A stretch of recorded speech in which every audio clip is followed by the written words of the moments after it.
Okay, here we go. I believe that we're live. We're feeding out to the folks out there. Of course, you already know this. You're joining us live on Utreon so we can hold awesome, amazing guns. We're going to talk a little bit about bullpups. This is my Canon Arms M17S in a very rare, special Hank Strange color. Not okay. It's not really a special Hank Strange color, but yeah. I have one of the few Yep, out there. one of the few. So if you want to join us live, you have to go to Utreon/Who Moved My Freedom. That's the place to go to. Babyface is also on Utreon as well. It's got a lot of good content that has been, how do we say it, excommunicated from YouTube. Sure, that's a good way of putting it. And you could support either one of us by, throwing some cash our way here. Some of it will go to Babyface as well as myself. Ken, are you? Are you on Utreon? Do you have a YouTube channel? I don't even know. I have a YouTube channel. It's nothing up to date. Oh, okay. Oh, we got to get you. We got to get you posted on the social medias, man. I know. I haven't done any social media for over a year. Oh wow. Okay. Yeah. All right. We're gonna get into that and more with Ken here. let me kick the button right now and get this started. Welcome back to the Hank Strange Situation, Lifestyles of the Locked and Loaded. We wouldn't be able to keep the Who Moved My Freedom podcast going without the support of great companies like Franklin Armory. Franklin Armory provides 100% US-made firearms and awesome binary option triggers. Their focus and purpose is to provide freedom tools to all Americans, especially those in not-so-free states. So when you're in the market, please consider Franklin Armory. All right, bada bing, bada boom. Here we go. Walter should be joining us, maybe, possibly. Eventually, maybe. Yeah, if the zombie apocalypse in Tampa has not taken him already. I'm not going to lie. It's looking pretty bad for Venice, so... Yeah, we're going to talk about all of that. Let's get the jazz hands going. Come on, let's get these jazz hands going. I hope you guys and girls out there have your big girl panties on. This is episode 941 of the Who Moved My Freedom podcast. I'm your host, Hank Strange. And tonight we've got K&M Arms owner Ken McAlister joining us. Boom! There he goes. What's up? With all those beautiful guns on the wall. Yeah, very jealous. Yeah. Nice collection. We also have Babyface P joining us as well. There he goes. Babyface P is in the house. Weather hasn't quite hit yet. Yeah. Right now it's just cloudy here. Soon. Yeah. Soon. It's real, like if you guys, typically when we start the show, there's some kind of light outside. But you can see right there, there's no light. Ken, how's the weather in Arizona, man? It's hot. Okay. It's we're just getting ready to finish up with our monsoon season. Okay. So, it's just hot. Yeah. Sometimes it's strange because during monsoons it'll be, nice and sunny all day, and then all of a sudden, boom, 4 o'clock rolls around, and then all of a sudden the clouds roll in, and then all of a sudden it dumps a whole bunch of rain. It's real windy, it's dusty, and then it just blows right out. Yeah, it's crazy. I've actually been in Arizona during monsoon weather. It's kind of nuts. Yeah, it is. It's something that you have never experienced before. I mean, it's crazy. Yeah, and it'll get so that the wind's like 60 miles an hour. It just comes through and just rips down all the trees and dumps a bunch of water, and everything floods, and it's crazy because it just comes in pockets. Sometimes I never get any rain or water, rain or wind really, and 10 miles up the road they're flooding. Yeah. When I lived in Nigeria, there was a thing out there because Nigeria, the Sahara is just above that, and or the Sahara extends down to just into that region, and they would call that kind of monsoon weather you're talking about, they called the Hamatan. Hamatan, huh? Yeah, and it was no joke. And I remember you'd see a whole bunch of I guess they're termites, I would call them, like flying ants, kind of. Mhm. And that rain would just knock them down to the ground, and the people would go collect a whole bunch of those, and then fry them up and eat them like popcorn. I don't know if there's such a thing going on in No, Arizona. nothing like that. But what is crazy though is that since we're in the desert and it's real dirty here, the wind starts picking up, and then there's this big wall of dust that you can just stand outside and just kind of see it coming towards you, and then oh, here it comes, and it's so crazy that I mean, it turns everything just dirty, and then the rain comes, and then everything's muddy, and I mean it's crazy. You can Google, they call them haboobs. I don't know why they call them haboobs. We call them dust storms. Right, haboobs. That's what people in Arizona call them. But right, yeah. You can Google that, and you can watch time lapse video, and I mean it's just a wall of dirt just coming towards the city, and turns everything dark. So you guys don't have like locusts or anything like that? Because I know Lola in Maryland, they have locusts, and I've seen it. It's crazy. Like, nope, none of that. Oh, okay. Man, no pestilence, man. Everywhere's got people out there. Tell us your pestilence. Florida has love bugs. We're about to go through it. What, love bugs? We've been going through the love bugs. No. I was going to say hurricanes and mosquitoes. We're about to go through our pestilence. Oh, yeah. But we have a pestilence. I hate love bugs. I don't know if you know what that is, Ken. This freaking no. There's these bugs that are basically flying around humping. That's how. Is that how you're going to explain it to people? What is it? Aren't they flying around humping? They're little black bugs that they don't bite or anything. They're called love bugs because they just land on you. But the problem is, they like the smell of exhaust, so they congregate around interstates and roadways. So they cover your car, and if you leave them on too long without cleaning the front bumper, they'll etch into the paint. This is what they look like, Ken. Yeah. So they're humping back to back. I don't know what kind of humping. I don't know what move this is called. I think this is called the 9-9, maybe. I don't know. It's not like a 69. But anyway, they fly around like this, and they're really annoying. And I think, like Patrick said, they don't really bite you or anything, but they cost you a lot of money. Yeah, we just wreck your car. Yeah. And no, we have during monsoon we have two different kind of, one's an animal, one's a bug, but one's called a cicada, and they live underground their whole life, and then during monsoon they'll come out, and then they live just a short time after they come out of the ground, and they make this high-pitched sound. They live in the trees, and it's crazy. Yeah. The other thing that we have is what are called a Colorado river toad. And again, they live underground. They come out during monsoon, and they're big frogs. And when they croak, they sound like a duck. Oh, it's the craziest thing. Yeah. And they're poisonous to dogs. If the dog licks them, there's a secretion right behind their ears, and if a dog licks them, the dog can die. Yeah, that looks like what's the name of that creature from Star Wars? Jabba the Hutt. Jabba. Yeah. I think my people call these crappos. That's what they call. They're just big frogs. They make a lot of noise. They're crazy. They croak, and we go frog hunting when during monsoon. When we start hearing them, we'll walk around the property and start looking for frogs. Yeah. What were you gonna ask there? I was just gonna make fun of you and say, which people are you talking about here? The Guyanese African people side or the Indian side? Guyanese people. Everybody's your people when the time comes. I got a lot of peoples.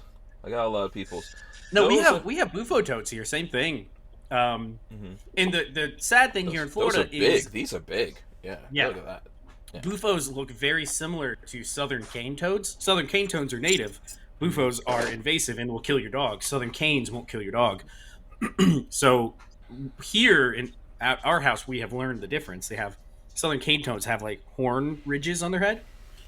Those are not invasive. But if we find a bufo, it gets dispatched quickly in my house. Is it so it's like if the dog licks it or something, or it Same will thing, bite yeah. the dog? Oh, okay. Yeah, it's like a neurotoxin. They'll die real fast. Oh man. There were some grown ass men that died from licking cane toads. Why You would don't remember this story? Why would you be licking toads? Because it's a neurotoxin, so it makes you trip balls. Oh. But there was a bunch of old men 10 or 15 years ago that were caught. Well, I think one of them got hospitalized, but they were out there licking toads to get high, and one or two of them got hospitalized. And I can't remember what happened. The government came down and was like, "You guys got to stop this! Like, stop licking toads! Don't do that." Was this in Florida? Was this a Florida man thing? I want to say yes. Yeah. Why would dudes? Come on, old dudes. There's lots of stuff you can lick out there. Don't go lick toads. There's lots of things, that will get you way more benefits. So licking toads, you get hallucinations, euphoria, nausea and vomiting, anxiety, muscle weakness, cardiovascular problems, seizures, and possible death. I know. So you would go through all of that just for the euphoria. Just for the little bit of euphoria, yeah. Just right before you die. You're like, I tripped balls pretty good, but I'm dead. Kansas City, 2007. Man arrested for licking toad to get high. Oh, brother. They actually have an ordinance against licking the toads? Yeah, I can't lick toads. It's always amazing what human beings will do to get high. Yeah. People. Yeah. Well, human beings. The other stupid thing is that they actually have an ordinance against it. Yeah. I was just going to say, to your point, imagine the city council had to sit down and be like, guys, we're going to ban this toad licking. It's getting out of hand right now. Yeah. Give me a break. Shout out to everyone out there. I see 42 Chilled is out there. Let me see who else we've got out here. We've got Cruiseman out there, Armament and Axes as well. Shelly Fungus says, sorry I was late. I was just out back licking toads. God damn, I'm buzzed. And Night Train. Night Train is out there too. And what is Night Train saying? I heard there's oceanfront property in Arizona. What? We could only hope. Because then that means California would be dropped off. Right, yeah. Yeah, right off the fault line. You know what's funny to me with, so Arizona, the places like that, the Utah's like that too. Like, everything lives underground. Because it's dry. What do you do? And it's so hot. Yeah. Yeah. Yeah. Yeah, everything's Hank, underground. you've been to Arizona, haven't you? Yeah, a lot. It's like an oven. You walk outside and it's that weird dry oven heat. Oh, It depends on what time you go. So I don't like being there in the summertime, obviously. It's hot. But like right now, it's not bad, right, Ken? What's your temperatures out there? Well, today I think it was 105. Oh crap! Okay, well I take it back. Which is nice. Okay. But yes, doesn't it it says cool down that. at night? No, that's a crazy It's just- stupid thing. Oh yeah, Everything just stays hot? During the summer, it won't get below 100 at night. Oh my god! Yeah. So It right, depends so where right you now are. it's Depends where you are. Yeah, but in the Phoenix area. Yeah, Phoenix sucks. Do not go to Phoenix in the summertime, people. How did people end up populating that before air conditioning? How did anybody think this is where I want to live? There's a lot of people that live out. You're in Phoenix. Are you in Phoenix? Yeah, I'm just south of Phoenix. Oh, I'm okay. like 20, 25 miles from downtown Phoenix. Oh, okay. Because Jonathan. A suburb. Oh, okay. Jonathan Tactical Toolbox. He's in Phoenix. Phoenix is like a frickin' bowl, and it's just hot. When you're in Phoenix, it's hot. Yeah, but if you go up higher into the mountains, so for example, last time I was in Arizona, Sedona. I was in Phoenix. It's not as bad. No, it's not as bad. I was in Phoenix, and it was like 115 degrees. And then we drove. We drove from Phoenix to Flagstaff, and it was like about what was that? Like 5 hours or something? No, not that far. Yeah, maybe like 3.5 hours. Guess what? When we got to Flagstaff, it was like 78 degrees. That's an insane difference. Yes. There's a place up on the rim, the Mogollon Rim. It's about an hour and 45-minute drive. Mm-hmm. It's where we go up and go camping and fishing and whatnot. And it's always at least 20 to 25 degrees cooler up on the rim than it is here in the valley. Yeah. Oh, Flagstaff was beautiful. If I was a real baller and I had money, I'd be all about Flagstaff. It was just really the weather-wise. Montana. But it snows there too, though. Yeah. So you got to take the snow during the winter. Yeah, I've been through Flagstaff in the wintertime, and it snowed. I think I was driving to like SHOT Show one year, and for some reason we drove through Flagstaff, and it was snow on the ground. Right. So and that was like in January. Yeah. So if you really have the money, you have two houses. Okay, you have one up in Flagstaff area, and then you have one down here in the valley, and so we have what are called snowbirds here, and they come in flocks from Canada, and they come down and live here for about 5 months or so. All the old people, and when they're in town because traffic slows up, everybody's driving slower. It becomes just crazy dumb. Yeah. But so a lot of people do that. They'll have a house up in Flag or Sedona, and they'll have a house down here in the valley, and they'll live down here during the winter because it's nice during the winter. 65, 70 degrees during the winter, and it's nice. Yeah, we have that in Florida. We have snowbirds. Canadians, New Yorkers, New Jerseyans, Michiganians. Is that what you call people? Michiganians? Yeah. Oh, because Michigan is brutal. I don't know how anybody lives there. A lot of people in Florida came from Michigan. I guess they were working, building cars and stuff like that back in the days, and they would work out there and then come out here in the wintertime, and enjoy the Florida weather. So, the same thing. Traffic gets slow. The pharmacies start making a lot of money. Lola's a pharmacist. Yeah. All old people drugs. All those old people are up in there. There's lots of STDs going around. The old folks, they get jiggy, man. They get jiggy. Oh no. It's like you have two phases in life where you get super horny. When you're a teenager and when you're old fart about to kick off the planet. Yeah. Let's see. Dan Hates You says, I love that Mogollon Rim. Oh yeah, the Mogollon Rim is awesome. It is so nice up there. A lot of good fishing up there. It's good. Yeah, it's a good place to go camp. DCG44 says snowbirds here too in Texas, and let's see what else we got here. Some other comments. D-Stan says, I live in Arizona, but those damn scorpions. Oh yeah, those things are nasty. Yeah, they're nasty. We have scorpions here, but they're nothing like babies. What is out there. They're little miniature they're tiny scorpions. little things. Yeah. Do they bite? Do the scorpions in Florida bite? I don't think so. I think it's too humid here for their poison to kill you. Probably. Well, ones here don't. They don't bite. They've got a stinger on their tail that comes. They got a stinger. Sorry. Yeah. My bad. Well, we have that stupid bark scorpion, which is one of the most poisonous scorpions out there. Yeah. Well, Arizona has pretty much a lot of shit that will kill you in Arizona. Oh yeah, the Gila monster, there's all kinds of good stuff. It's the American Australia. That's what it is. Yeah, it's the American version of out there. Yeah, and in the right parts of Arizona as well, man. You can get some coyotes, the other kind of coyotes, some drug smugglers coming out of the mountains. Yeah. I think, wasn't I doing something with you, Ken, and was it you and Mike or something? Where we were? No. Well, yeah. You came out and you were doing a like a documentary with Mike. With Mike. Daddy. Mike Daddy. Yeah. Yep. And I came down and we went down shooting in the wash, and he says this is where they have a bunch of mules come up through here, and people travel through here, and Yeah. That's wild. Things can go wrong for you out there.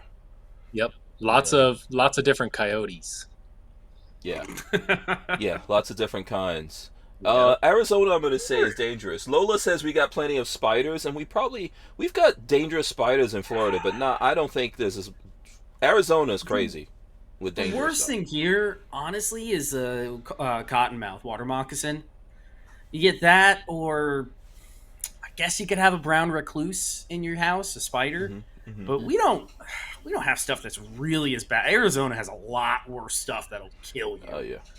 Yeah, Hey, you are outside the city too. You can't even make it in time. The weather, you could die in Phoenix. I have a friend who, like, somehow their kid locked them out of the house, and they were outside, and it was really hot, and their dog was with them, and they got heat. The kid was inside the house, and they were outside, so they were freaking out.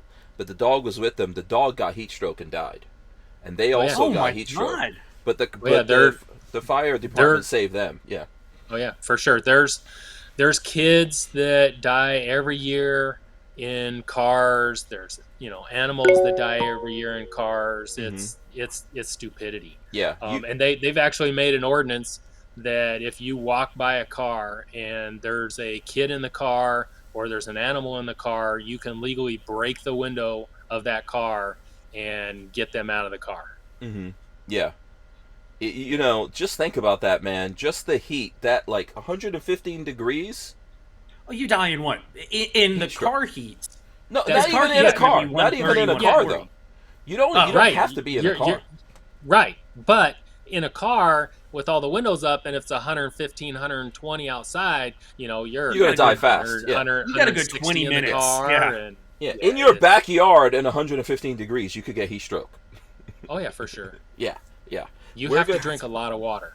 Yes. Lots of water. Lots. Stay hydrated. Lots. Don't be there. We're going to take a quick break, and we're coming right back. Walther Arms has been making concealed carry handguns for over 90 years, starting with the PPK. Today, Walther is based in the good old US of A and still builds quality firearms like the PPQ and PDP for personal defense and competition. So when you're in the market, please consider Walther Arms. We wouldn't be able to keep the Who Moved My Freedom podcast going without the support of great companies like Walther Arms. So my question that I think I'd like to ask Ken along these same lines that we're talking here is, in the summertime, in the heat in Phoenix, do you go somewhere cooler or? No. Oh, I stay right here. Oh, damn it. See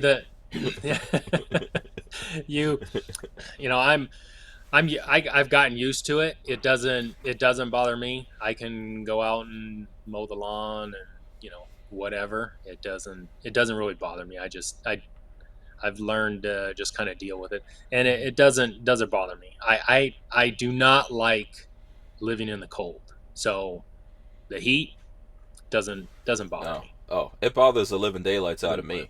I was there at my house. Yeah. Well, when you come to visit and you're not used to it, and boom, you walk outside at 10 o'clock at night and it's still 110 degrees outside. Is that's the one thing that's hard to get used to. It's hard to get used to that, or you get up in the morning at 4:30 or 5 o'clock to go for a run or go for a walk in the morning, and it's still 100 degrees. You walk outside and it's ugh. Yeah, I was there for 2 weeks. I was staying in I drove the van up there, but I was staying in you were in Scottsdale. Yeah, in a resort. Yeah, I was in a resort, and Lola was like, "Oh, you should go out to this place or that place." I was like, "No, I don't think so. I'm not going. I don't even want to go to the pool. I refused. I just stayed in the air. You could literally, let me tell you how this place. You could literally come out of the shower. You don't have to towel off. You just be dry. You will just go dry. Okay." It's ridiculous. I don't know how people survive over there. I really don't. And really, just because you have a pool doesn't mean you have any relief, because there's a lot of people here that build these stupid, small little play pools, and the water ends up being, 100 degrees. It's like a jacuzzi. Oh, it is. It is. There's a lot of people that cool their pools, that have chillers to chill the water in the pool in order to get in the pool. From a Florida standpoint, that is crazy. Chilling your pool. Yeah, my chiller's not working. But you guys have big nets. You guys have big nets around your pools and everything. Because so the mosquitoes will carry you away. Yeah. Keep the mosquitoes out, yep. Yeah, man. And well, those don't keep the gators out. Dan Hates You says Florida has hot soup for air, and you guys are complaining about Arizona. Get out of here with this. I love it. My sinuses are always moist. I don't have to have a humidifier in the house. Yeah. We went Marley and I. Where must have just been North Carolina over the wintertime when it dries out. Winter dries everything out, and both of us were like, "Oh, I'm so dry. I can't breathe at all." Yeah. She's in Colorado right now. She said the same thing. If I spend, so this happens to me with SHOT Show, I can't be in Vegas for more than a week. I can't take it. It's dry. I'm like a fish. Like if you live in Florida, you get used to humidity. You're a fish. It's so weird. You don't realize you're used to it until you step out into somewhere dry, and you're like, I don't know. What is this feeling? Humidity is better for you as a human being. Your inner parts need lubrication. They don't need to be constantly getting all the moisture sucked out of them like in Arizona. You need that sweat. Yeah. Right now, Ken is sitting over there. You have to drink. Yeah. Ken is just basically, if we bump into him, he's just gonna go poof, like that, and just be some dust raining down. Well, that's what air conditioning is for. Well, okay, air conditioning dehumidifies the crap out of you too, you know. So kind of, sort of. Yeah. Question here. AC versus swamp cooler out there. Oh no, okay, so swamp coolers will only work until it's about 100 degrees. Once it gets over 100 degrees, swamp cooler doesn't work. Yeah. Don't do anything. You just have created a bunch of humidity, is what it is. Yeah. During the monsoon season, swamp coolers out. Useless. Totally useless. You totally useless. Yeah, totally. I don't know why people go anywhere over there, man. Imagine, like, someone was saying it sometimes gets to 130 degrees. That's truth. Why do you want, like, you got to be a special... Awesome. It's awesome. Okay. If Florida could be humid, but if we're at 90 degrees, we're complaining. Yeah. Well, Just if you're ever going to come to Arizona, just make sure that you come to visit during the summer so that you don't want to move here.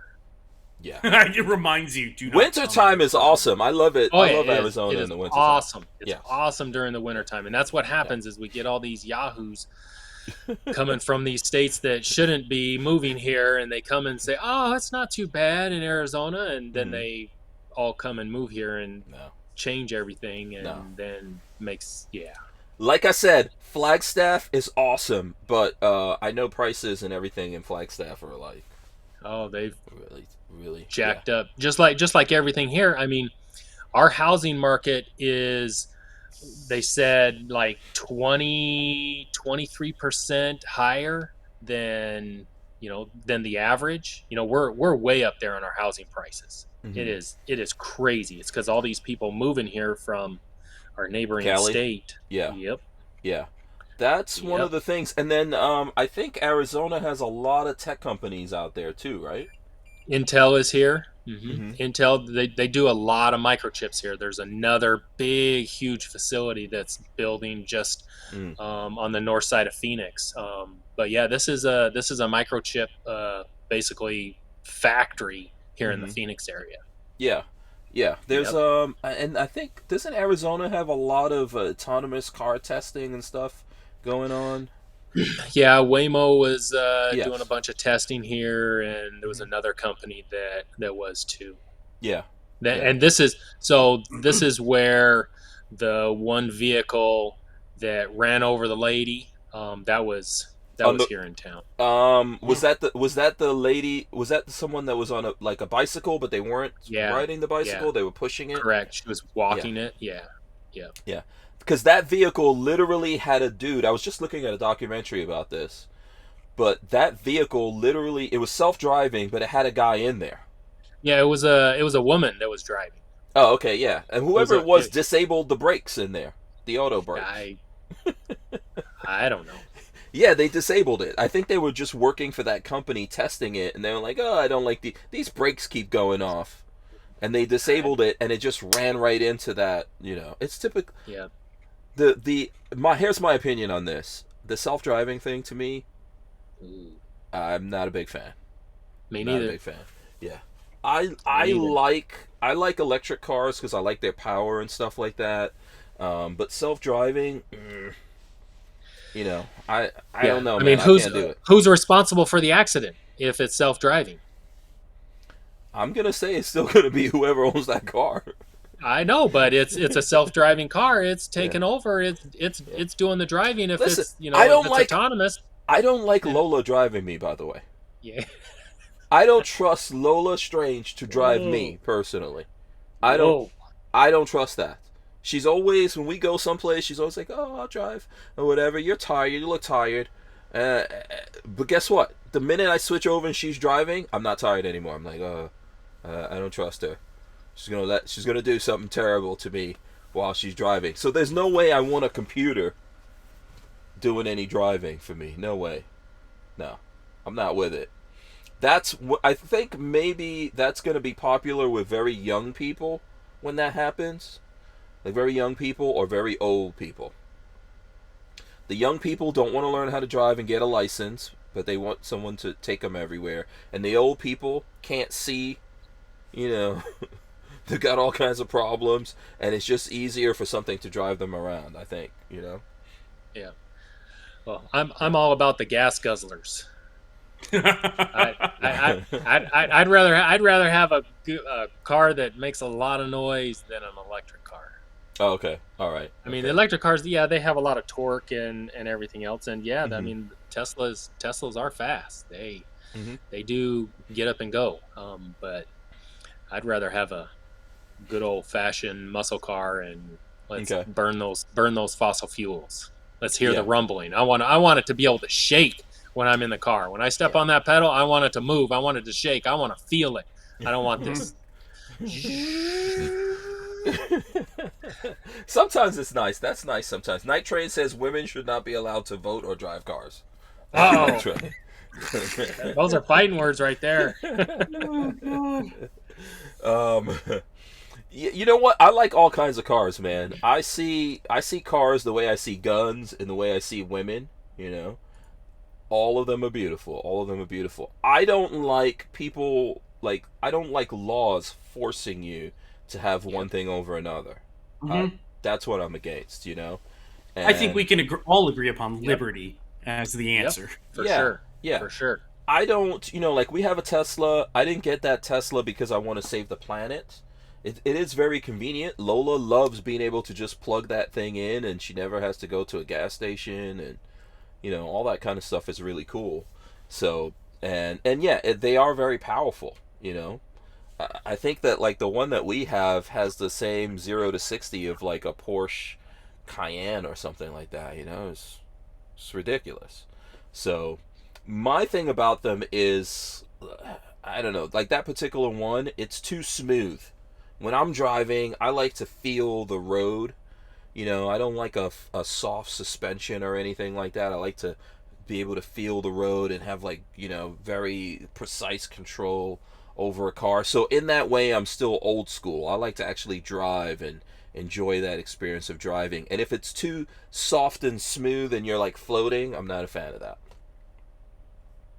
You don't want an old person like a Lincoln or anything like that. It's got that big not floaty now. feel. Yeah, eventually I'm gonna get old, and I'm gonna be in that mode. At some point, you're gonna get old, and you're just gonna want a big Cadillac. Yeah. No, but you're gonna want something with a lot of power. That's how I feel. I agree. Yep. Even when you're an old dude. That's right. So I am an old dude. Okay. So I am old. I'm up there. Okay. I may not look it, but I'm getting old. So I've been collecting parts for a long time for a car. Okay. And I've been, moving here, moving there, and taking all these parts with me and everything. Finally, I'm starting to do some work on it. What is it? What is this car? Are we gonna? So I'm building a Model A. So it's a 1931 Model A Roadster. Okay. Oh wow. And I'm building it like a 50s car. So the engine I have for it is a 1954 Oldsmobile 324 rocket engine, and I now have a So blower is it for like it. these? So yes, it's like the more or less like the bottom right one. This one? Um, yep.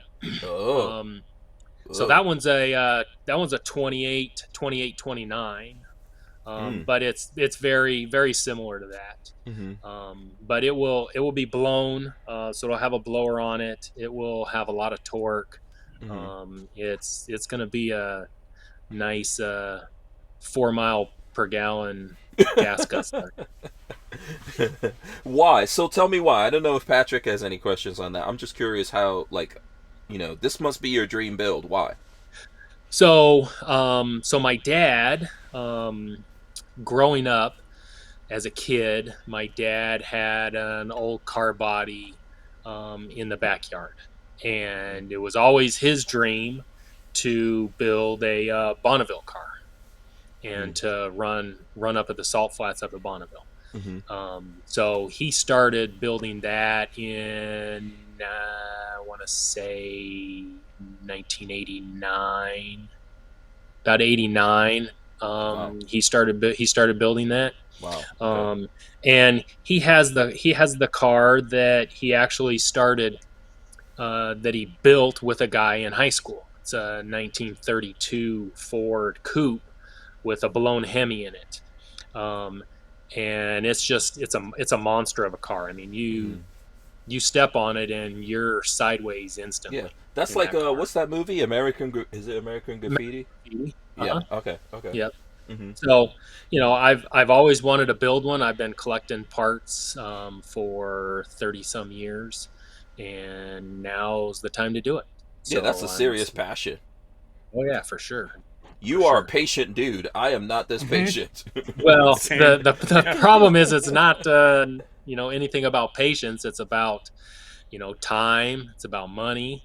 There's a lot of things, and now I have the opportunity to be able to, and the space to start working on it. So now's the time to start working on it, and hopefully I can get it together and done before, while my dad's still around, so that he can see it. And so yeah, absolutely. I see Walt over there in the chat. He says flathead V8 question mark. That's from Walt. Yep. So it's not a flathead, but it is a V8. But it's so in the 50s, all the hot rodders were going out and buying cars. The Oldsmobile. So the Oldsmobile was one of the first overhead valve V8 engines. And so they were pulling these V8 engines out and putting them in their hot rods, and that was the engine to have in the 50s. People were buying cars and scrapping them just to put the engines in them. Mm-hmm. So are you gonna build it just like it was back in the days, or is it gonna be like a resto mod kind of thing with? So it's not gonna. I'm building it as a hot rod, so it will look like it was built in the 50s. So it'll have all the 50s nostalgia stuff on it. So the engine is like I say, is a 1954 Oldsmobile.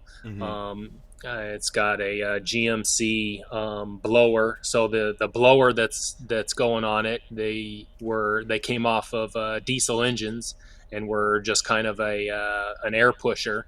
And the hot rodders back in the day decided, hey, we can pull one of these apart and flip the rotors around and put them on our car, and we can create some boost just by doing hardly anything to them. So that's what.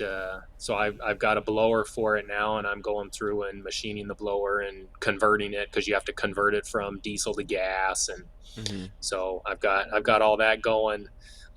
It'll have a tri-power on it, so it'll have 3 carburetors on it. I've got an old 1937 3-speed Catalyst trans for it. Those are unobtainium to really find. So I have got one of those. Quick change, a Howell brand quick change rear end for it. So You can change the gears in the rear end just by pulling the back cover off and sliding a couple gears off. So it's going to be a true hot rod, what they were building back in the 50s. Yeah. No, that's cool, man. I would love to see. It would be interesting just to see all the parts laid out. Oh, I've got 2 transmissions apart right now, and I've got gears and everything laid all over the place. So that's nice, man. That's nice. What Dan Hates You says, when you own a gun company, you could drive any car you want. Just look at Walter. He has a tank. Yeah. Right. Yeah. Okay. I did see a Humvee the other day. Right. I wanted to buy, but yeah. Yeah, Night Train just says it's an expensive passion. But, you don't own Glock. Nope. Exactly. Yeah. You don't have your own personal jumbo jet that takes you everywhere.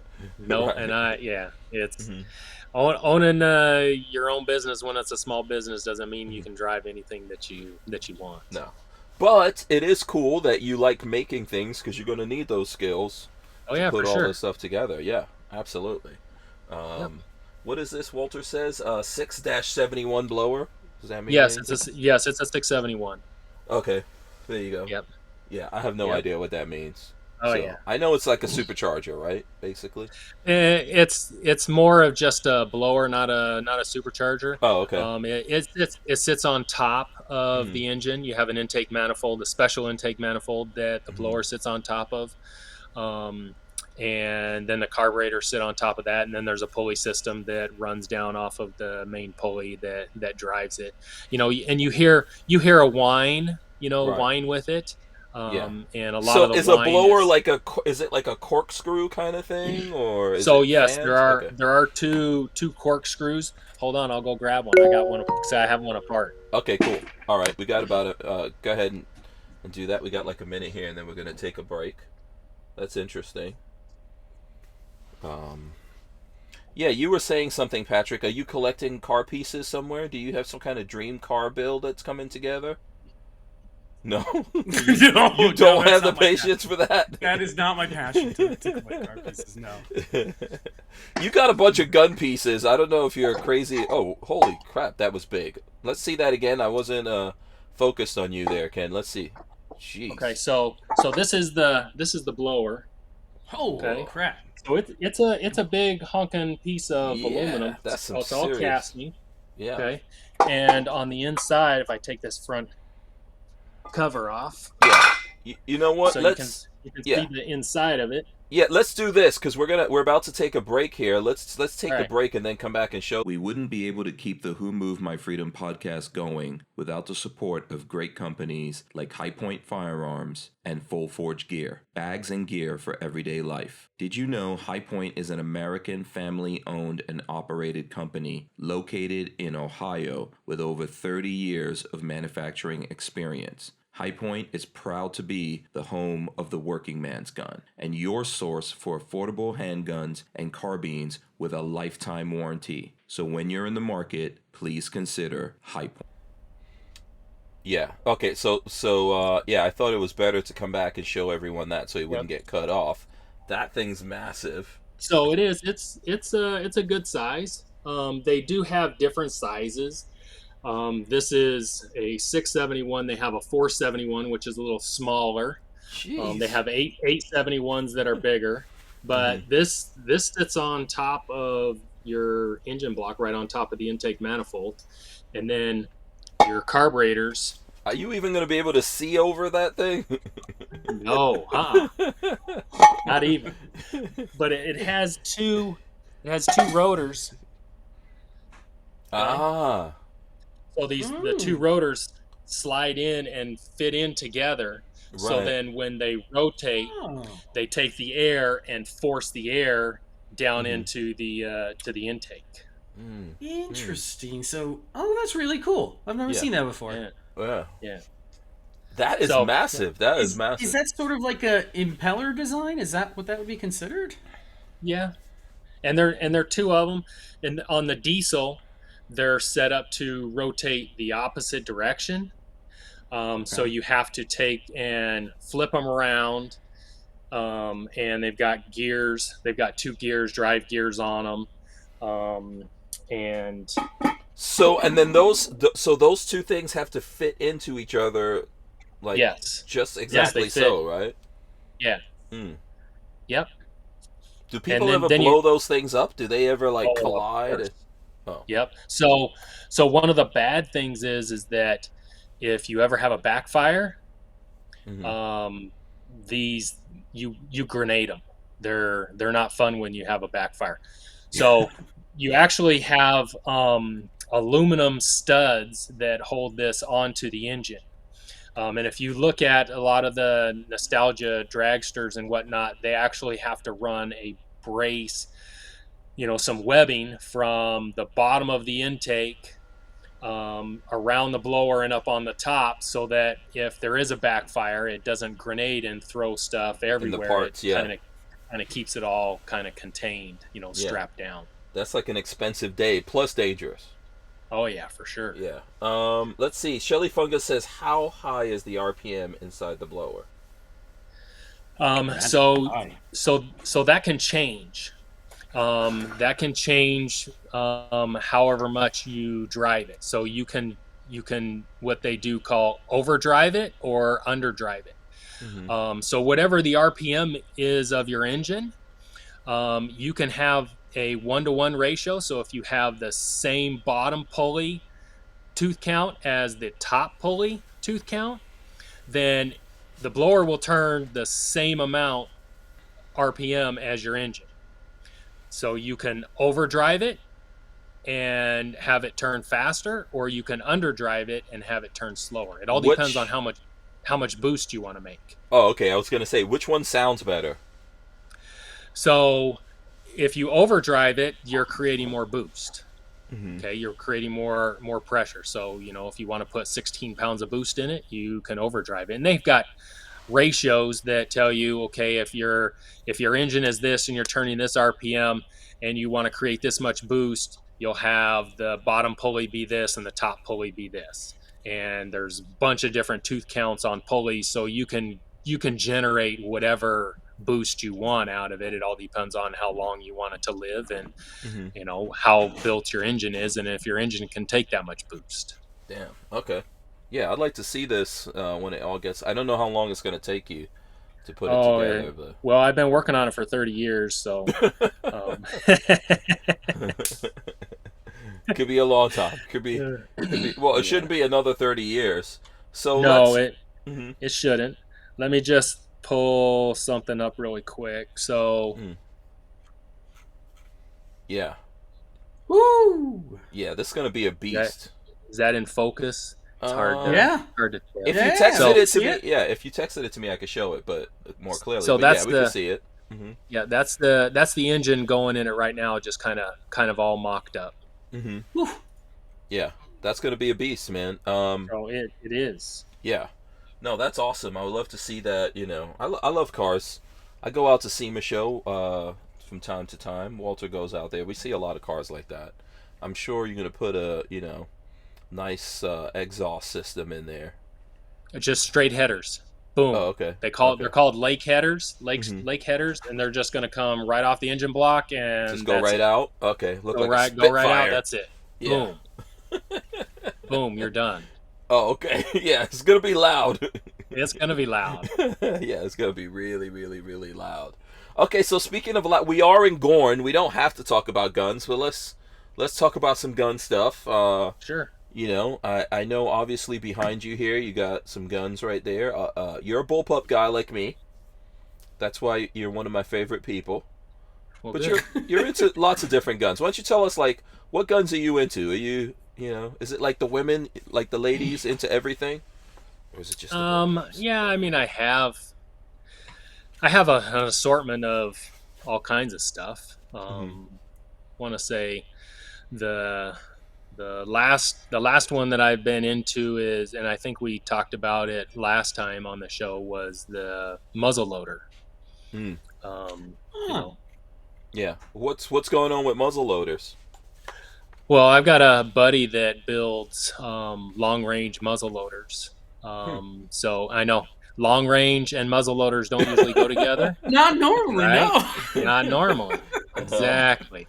So he builds these muzzle loaders, and last year we drew a muzzleloader deer tag, and he ended up dropping his deer at 250 yards with the muzzleloader. Wow. But we're shooting insane. these things at 500 yards at like an 8-inch gong. What and caliber you can is hit it this? lights out. Is this like a It's- 50? No, Oh. it's It has to be smaller. I imagine, Oh, to get smaller. that sort of range. So it's a 300 grain projectile, Okay. and it is about 45 diameter. Mm. So Okay. it's like Wow, a okay. 300 grain 45 caliber, basically, that's flying through the air. Okay. Jesus. Yeah. Can we see any of these guns? Are these like specialized guns you guys are building for yourselves, So- or? Yeah, so he builds them sometimes off of Remington 700s. So Okay. Okay. this one that I have is built off of a 308 Action. Okay. How? I would love to see that action, because now I'm curious how a bolt action gets turned into a muzzle loader. Yeah. So this is a You muzzle just loader. you plug? Is it just plugged Go up. or something? Go up. Okay. There you go. Right yeah. there. Okay, so it's completely plugged up. 45 cal muzzle loader. Very interesting. Yeah, and So what's on the? Can I see the other side? Oh, that's a nice black barrel. There's a big old break on it. It looked like. Yeah. Oh yeah. Yeah. Very nicely done. That is some beautiful machining. yeah, it is very nice. What's the name? so- What's the name of this guy's company? Axis Works. Okay, so Can the you bolt see is that right still there? left. Yeah, the bolt is still there. That's what I was gonna. Yeah. Yeah. Yes. Okay. So it's still uses the bolt. Okay. Okay. It has. I'd have to show you what the primer module looks like. So Let me grab. so is the Yeah. round getting? Okay, I don't. So the round's getting loaded from the muzzle, or? I'm Yes. waiting. We gotta see. Yes. We gotta see how this. Okay. Yes. Okay. Yeah. Show us. Get the. Yes. All right. Hold on. So Hold on. yeah, go for it. Go for it. Yeah. I have some guesses here. I'm guessing the bolt is used to extract the primer. That's my guess. It's the primer in the okay. middle, and the bolt just pulls the primer out. Oh, okay. But otherwise, powder and everything else goes down the muzzle. That's my guess here. Okay. So you take. So it has what's called a primer module. Okay. So if I take out the bolt face, you can see the face. So there's a little mag catch in here that keeps the bolt from going all the way back. So I'm just going to pull this little mag keeper out. Okay. So then the bolt. Yeah, because that's what I noticed. The bolt was not opening all We're the messing way. everything up for you. Yeah, you are. Okay. So it has it's a regular 308 bolt, but there's no ejector in it. Okay. Okay. So you take, basically it's a 308 case head, Mm-hmm. Yeah. Okay. And that acts as Alright. the primer. and you put an actual primer in there. Okay. Huh, Okay, okay. so yeah. There's a primer in there. So it fits into What in the? This is The some bolt face. wizardry stuff here. I've never So- seen anything so- like this. So hold on. So that bolt has to come out, and you put that in. Then you push it back in. no. Oh. No. You so just pull the bolt back and put it You in. just just put pull it the back. bolt Oh, you back. just put it back in. Oh, so that's why you don't need it open all the Yeah. way. Okay. Correct. Yeah, yeah. So, And then okay, you so just you thumb. don't- I'm guessing you just thumb one into Just the put it the in. chamber, right? Yeah. Yeah. Okay. Yep. So Yep, if I and then put the bolt this, just extracts. I'm guessing, right? It extracts that primer, that spent primer. yeah, so it does not. So there's no ejector. Well, there's no extractor. Yeah, there's no ejector. There's Uh-huh. no Okay. ejector. Let me put this back in here. How the- Yeah. Now I want to know, how do you get the Okay. primer out? Okay, so all you do is take and put the primer inside, Yep. just like you were loading around. Okay. Okay, when you load around in a rifle without using a magazine, you just put the round in, put it in the chamber, and chamber it, right? Mm-hmm. Mm-hmm. Same thing.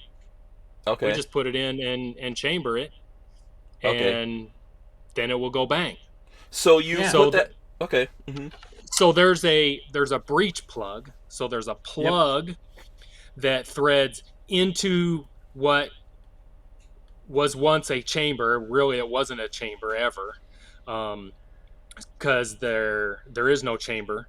There's this breech plug that's threaded in there. Okay, it has a very small hole in it, and the and primer it fits into that? accepts this primer module that goes right into what you would call a chamber. Got it. Okay. Okay, so you still have to take the rifle and put a funnel on it, Yeah. dump powder down it, take your projectile, put your projectile down it, take your ramrod, ram it down, pack it. Okay, so make that sure funnel it's has to go past your brake. Yep, it does. Yeah, it yeah, goes, drops down to about right here. Uh-huh.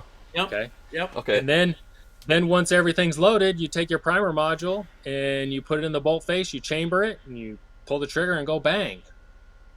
Huh, that's really cool. I've never seen anything like that before. Okay. Are the primer modules, are they reusable? Can you pop the primer Yes. out and put a new one in? Yeah. Yep. It's That's just like cool. a 308 head case. So it's just a regular large rifle primer?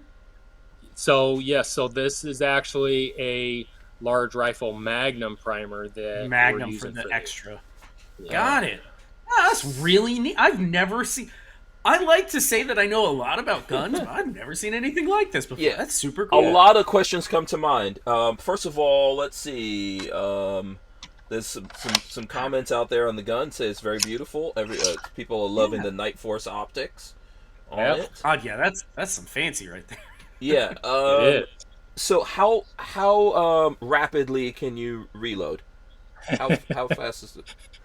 Well, I'm muzzle assuming- loader.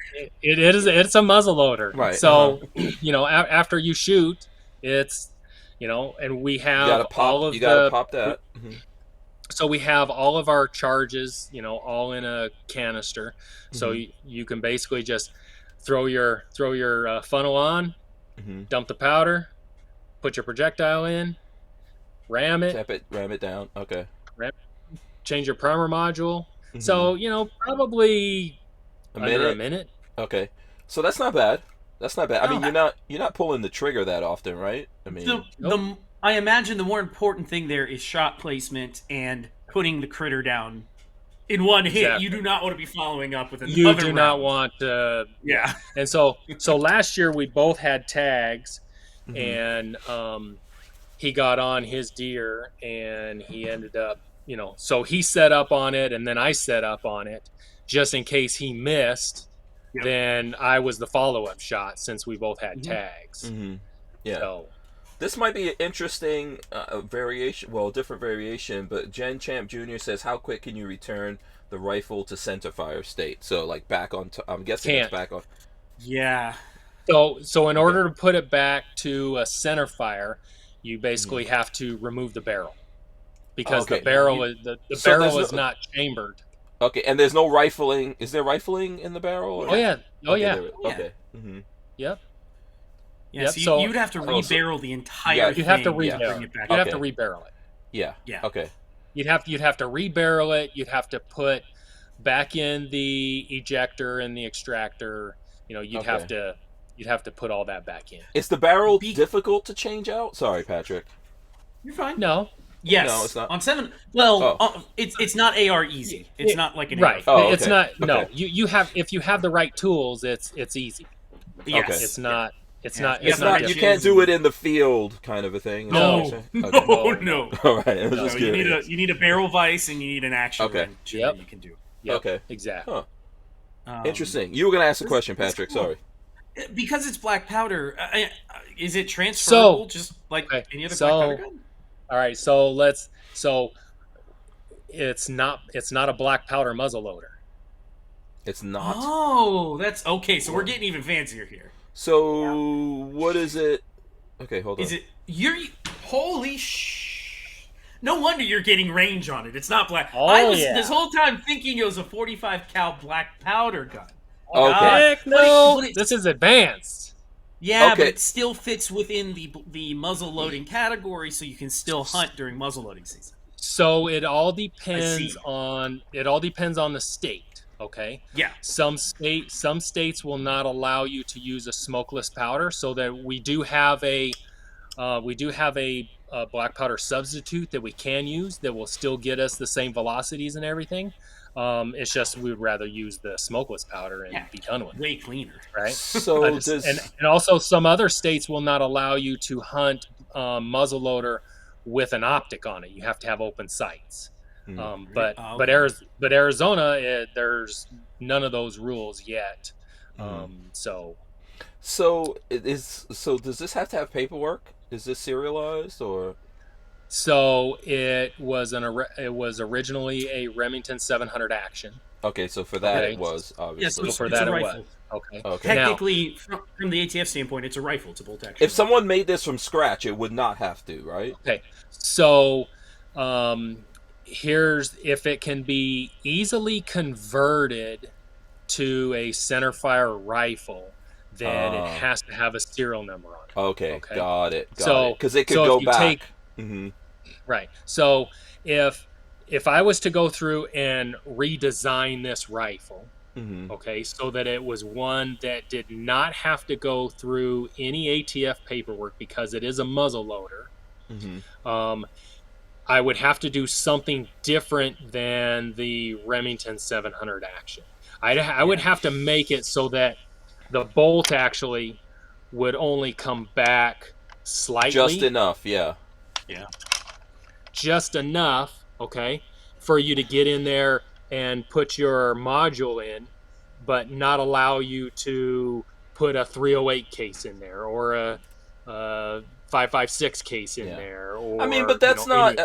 well, I don't know how difficult that is or isn't to manufacture.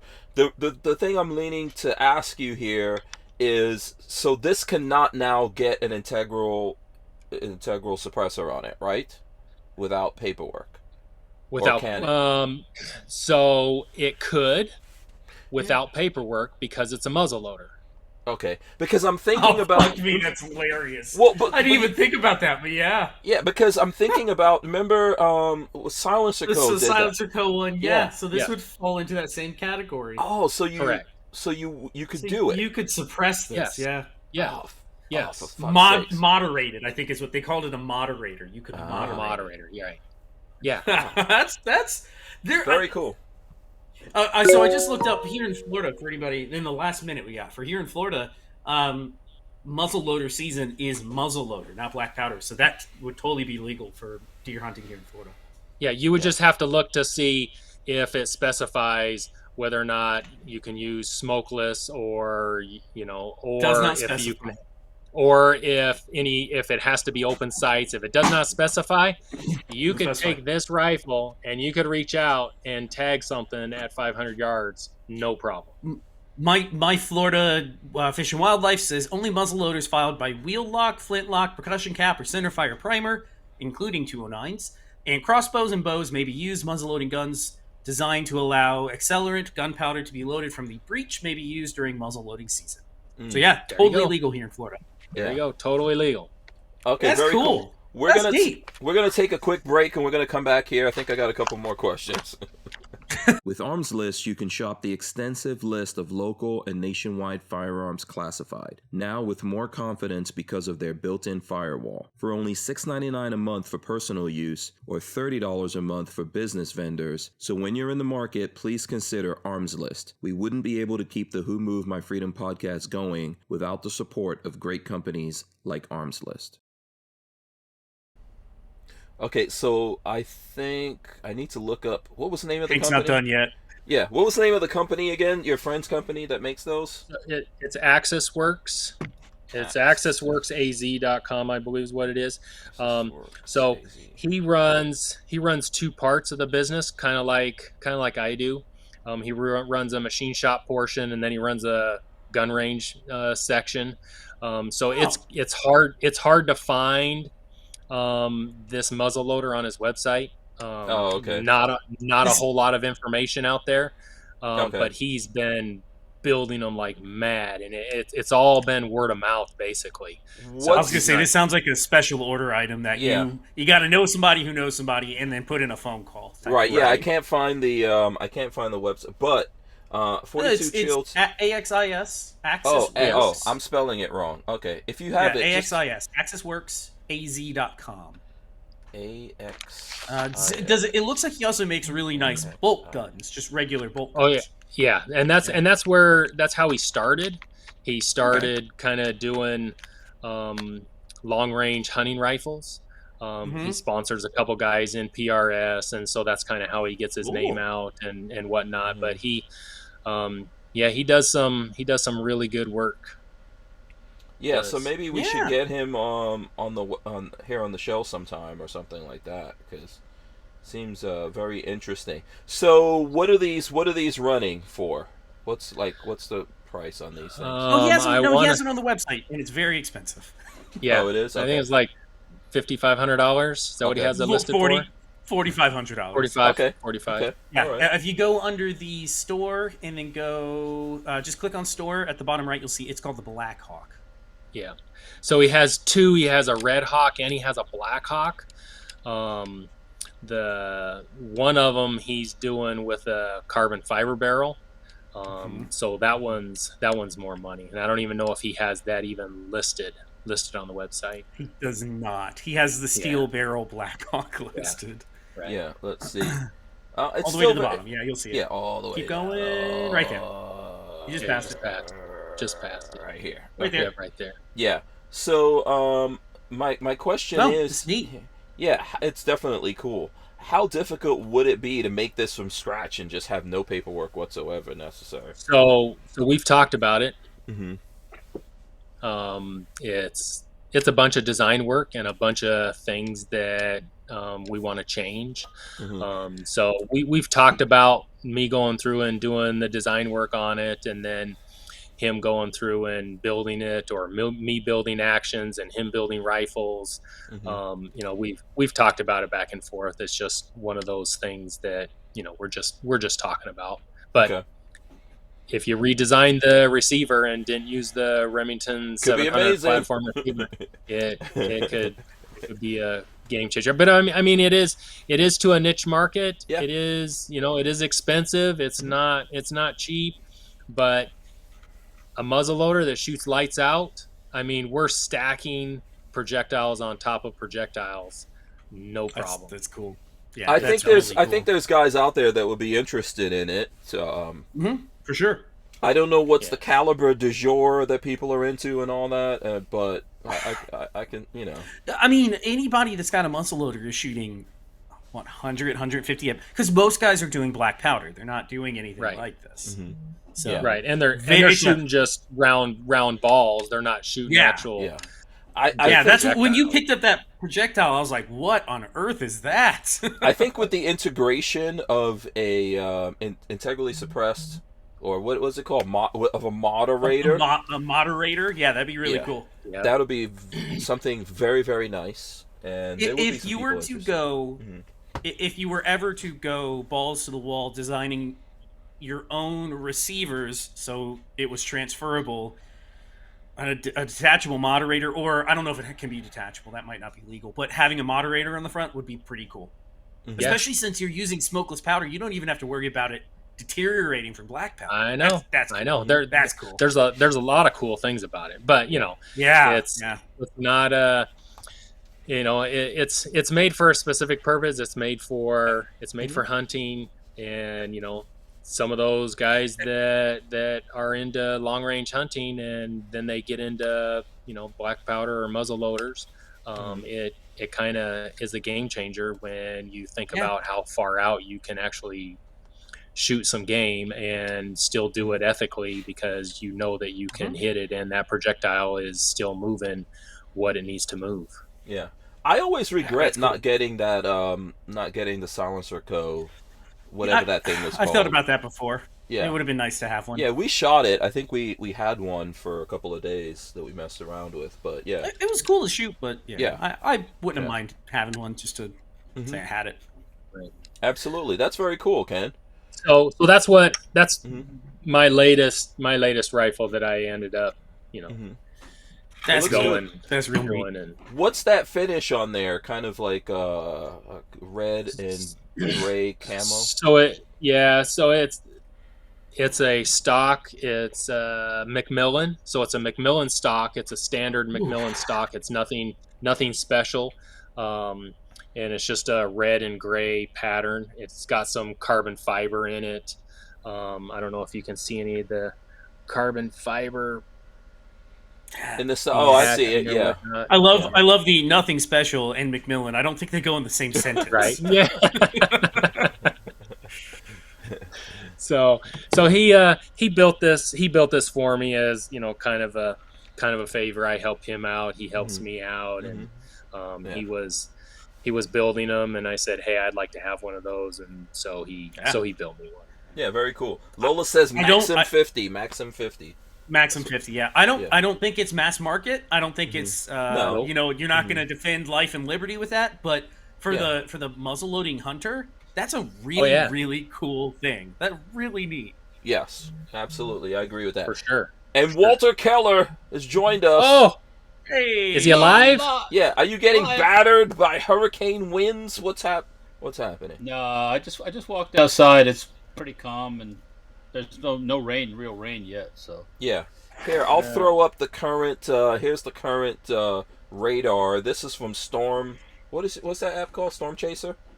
This is an app that Babyface. Florida Storms? I think so, something like that. Yeah, Florida Storms. Yeah, no, it's the Florida Storms app. I helped Babyface build worked and on this back in the days. support that app. Yeah, there you fun. go. So this is the current. This is what it looks like. It's kind of off the coast a little bit. It's north of Cuba, and probably parallel with about Miami-ish right now. Yeah. Below Tampa. So you guys, what's going on with you over there, Walt? What's nothing happening at the moment? Nothing. I was hoping you would be outside with your cell phone and give us some video of the wind blowing and, you know, your hat flying off and I could do falling that. down on the boat and everything else. I could go up front and pull the flag out and do that thing where the guy stands out in the wind with the flag. Right. Yeah. And then have somebody just walk by, right? Yeah. Yeah, exactly. Like, what's this guy doing? fighting the weather, and people are like, "What's he doing?" No, we're not fighting it yet. But I've been watching. I have the Radar Omega app on my phone, and then I watch another YouTube channel of Ryan Hall, and he's got live guys, and they've had tornadoes down in Miami-Dade, stuff like that. So there's weather going on down there. It just ain't got to us yet. So tomorrow by or I guess tonight, tomorrow, whatever, by 8 a.m. you guys are going to start feeling the effects. yeah, it'll be raining and wind blowing and all that stuff. Yeah. Yeah, but it's just going to be a bad storm, I think. It's coming in a little south of you, so but you're going to still considerably south. Yeah. we got lucky. Let's just say that. Florida is still going to feel it. I was looking at DeSantis his press conference. We're going to lose power in places, you know. Oh, we could still lose power. We could lose still. Yeah, we could still lose power. Right. No, I was just going to say Venice is going to have a hard time. That whole area, Sarasota, Venice, Bradenton, they're not going to have fun for a while. Their main concern was the Tampa Bay area because there's a The higher storm surge. concentration. Well, the storm surge, yeah, because it would blow all the water up in the bay. Yeah, and Like where Chris, where my machinist, where he lives at, he could have easily 10 feet of water at his house. Easily. 10 feet. That's what I was going to tell Marley. Thank you. You guys just reminded me. I literally was on the phone with Marley earlier, and I said, the worst part, and then I blanked on it. The worst part of all of this is it's happening during a high tide, so the water's even higher than normal. And you have the rainwater coming off the land trying to go in the water. Yeah. So it's all bad. water can't go underwater. And then some people were saying that local areas already had their ground was already pretty saturated. So you know, there's where does water go when it can't go anywhere? It sits. It goes in your house. That's where it goes. Exactly. So There's lots of places, especially in the southern part of Florida, that are right at sea level, if not below it. And then on the coastlines, for sure, they're very close to sea level. Where Chris lives, he might be a foot or so above sea level. So, Oh my God! Yeah. But so he packed up the bus, kids, wife, and they're in Tennessee. Okay. So. Yeah. Oh, good for him. Roads were very crowded. I know my son's coming back from Orlando, and I don't know why he chose tonight, but there's a lot of traffic out there, from what I hear. Well, I didn't ask Richard. Richard Hughes was at the shop today, and we built a 15 just under 15.5-inch AR pistol. Mm-hmm. And should I show that? Let me see. I'll pull it up. I think you said. Are we allowed to show it or no? Yeah, you can show it. Yeah. Oh, okay. Okay. Richard and 3 other guys are having this little competition to see who could build the shortest AR. So I offered my services because I kind of already have shortened AR carriers and shortened buffers and shortened springs. That looks good. But I shortened the buffer even more, and I shortened the spring even more, and then we put that. That was a 4 3/4 inch CAC barrel, and we cut the threads off. Did you even shoot it? Oh yeah, we shot it in the boat. Okay, I haven't seen a video yet. I want to see a video of that. Unfortunately, it ran fine. The problem we had with the gun was Richard had some janky trigger parts. So first time around, it wasn't resetting right. So then we put some other parts in, and then it wasn't resetting right in a different way again. So then I went and got my own trigger and a disconnector that I had, a military M16 disconnector with the tail cut off it, and I put it in, and it worked fine then. So yeah, it was a pop, yeah. Okay. Probably a fireball. Where is Rich getting his freaking trigger parts from, man? What's the deal? There's people selling these trigger parts that are packaged in these different color bags, and I had a set of those one time, and I had problems with them too. I think they're just cheapo depot trigger parts. The multicolored bags used to be CMMG. That was like a trademark of theirs. It was CMMG. That's when I got one of those from those. I got a kit from those guys at Knob Creek, and it was. Yeah. So you don't know if it was it CMMG or was it just some other company doing multicolor bags? He bought them from another, I think a 3D printing person. Oh, Jen Champ Jr. says Rich got it from Wish. Okay. People are saying China. China. There's a lot of China going on. So I would have put it past him. Yeah, the last time we were having the problem, you pull the trigger, and if when you hold the AR trigger with a disconnector, when you let go, it's supposed to reset. Well, it wouldn't reset. You have to take your finger behind the trigger and push it forward. Yeah, and then it would reset. One time I fired in a bullet trap and I pull the trigger and it goes boom, boom, and I'm like going, what the hell? This is like new ammo. It's not like 80-year-old ammo going boom. And, that trigger's having a hard time, or the hammer's having a hard time going forward. Yeah, and I was like, oh shit. So, because I was. It wasn't just a bad spring. No, spring wasn't the culprit. Okay. Well, with the barrel, with the short barrel like that, is that anything you have to do for that? Okay. We cut the threads off the end. First, we test fired it with the threads, and I said, Richard, let's try it, see that, and see how it works. And it worked. So I said, okay, let's go for it. Let's cut off that extra ½ inch, and it still ran fine. So, right? What's that? There's no gas system on that little 4.5 inch thing. Well, there's a gas tube that was about 3.5 inches. Yeah, there technically is a gas system. Otherwise, how's it going to work? How's it going to work? Well, that's what I was wondering, is how the hell it works without I didn't think it had a gas tube on it. There's a little baby gas tube. A little stubby. A little stubby. Odd, okay. Yeah. A little. But I was surprised. I really was. I thought I was going to have to mess with the gas port or something like that. But yeah. It ran fine, So Eugene Stoner is rolling over in his grave, watching people make stuff like that. I cuss every time I assemble an AR lower with those little springs and those little detents and all that crap. I just I think you unfairly helped Rich win this contest. That's my personal opinion. Yeah. I was merely a consultant. Okay. So when Rich started, he started taking. Well, I built the whole thing. When Rich started sending out pictures of how long it was with a yardstick next to it and all this stuff, all the other guys in the competition were like, where'd you get that stuff? Is that commercially available? Because that was supposed to be the thing. You're supposed to be able to buy the parts. Right. I said, exactly. yeah. Rich bought them from me. Come on. You want guys some are more cheating. cola? I don't approve of this cheatery. That sounds like cheating. I'm gonna call an audible. Do you know what it's called, Hank? It's called using your resources. It's not cheating. Exactly. Okay. All's fair in love and war. No, you need to put like 150 of these in your store that they're for sale. God, people will buy 'em. another friend that I know stopped by, stop by the shop, and he goes, "Well, you got to make those and sell them. You got to make those and sell them. They're real short and buffer tubes and all that stuff." Yeah. It's like, maybe people would buy them. Well, Yeah. I was having that conversation. I was having that conversation with Ken before we started. Like, what exactly do you want to get into making nowadays with the whole state, of the gun world? What you need to get ATF into will be making- kicking your door in like, oh nope, that's a machine gun. You can't make What this. you need to be making is a really cool muzzle loader. That's what you need. Right? Yeah. Take us back to that.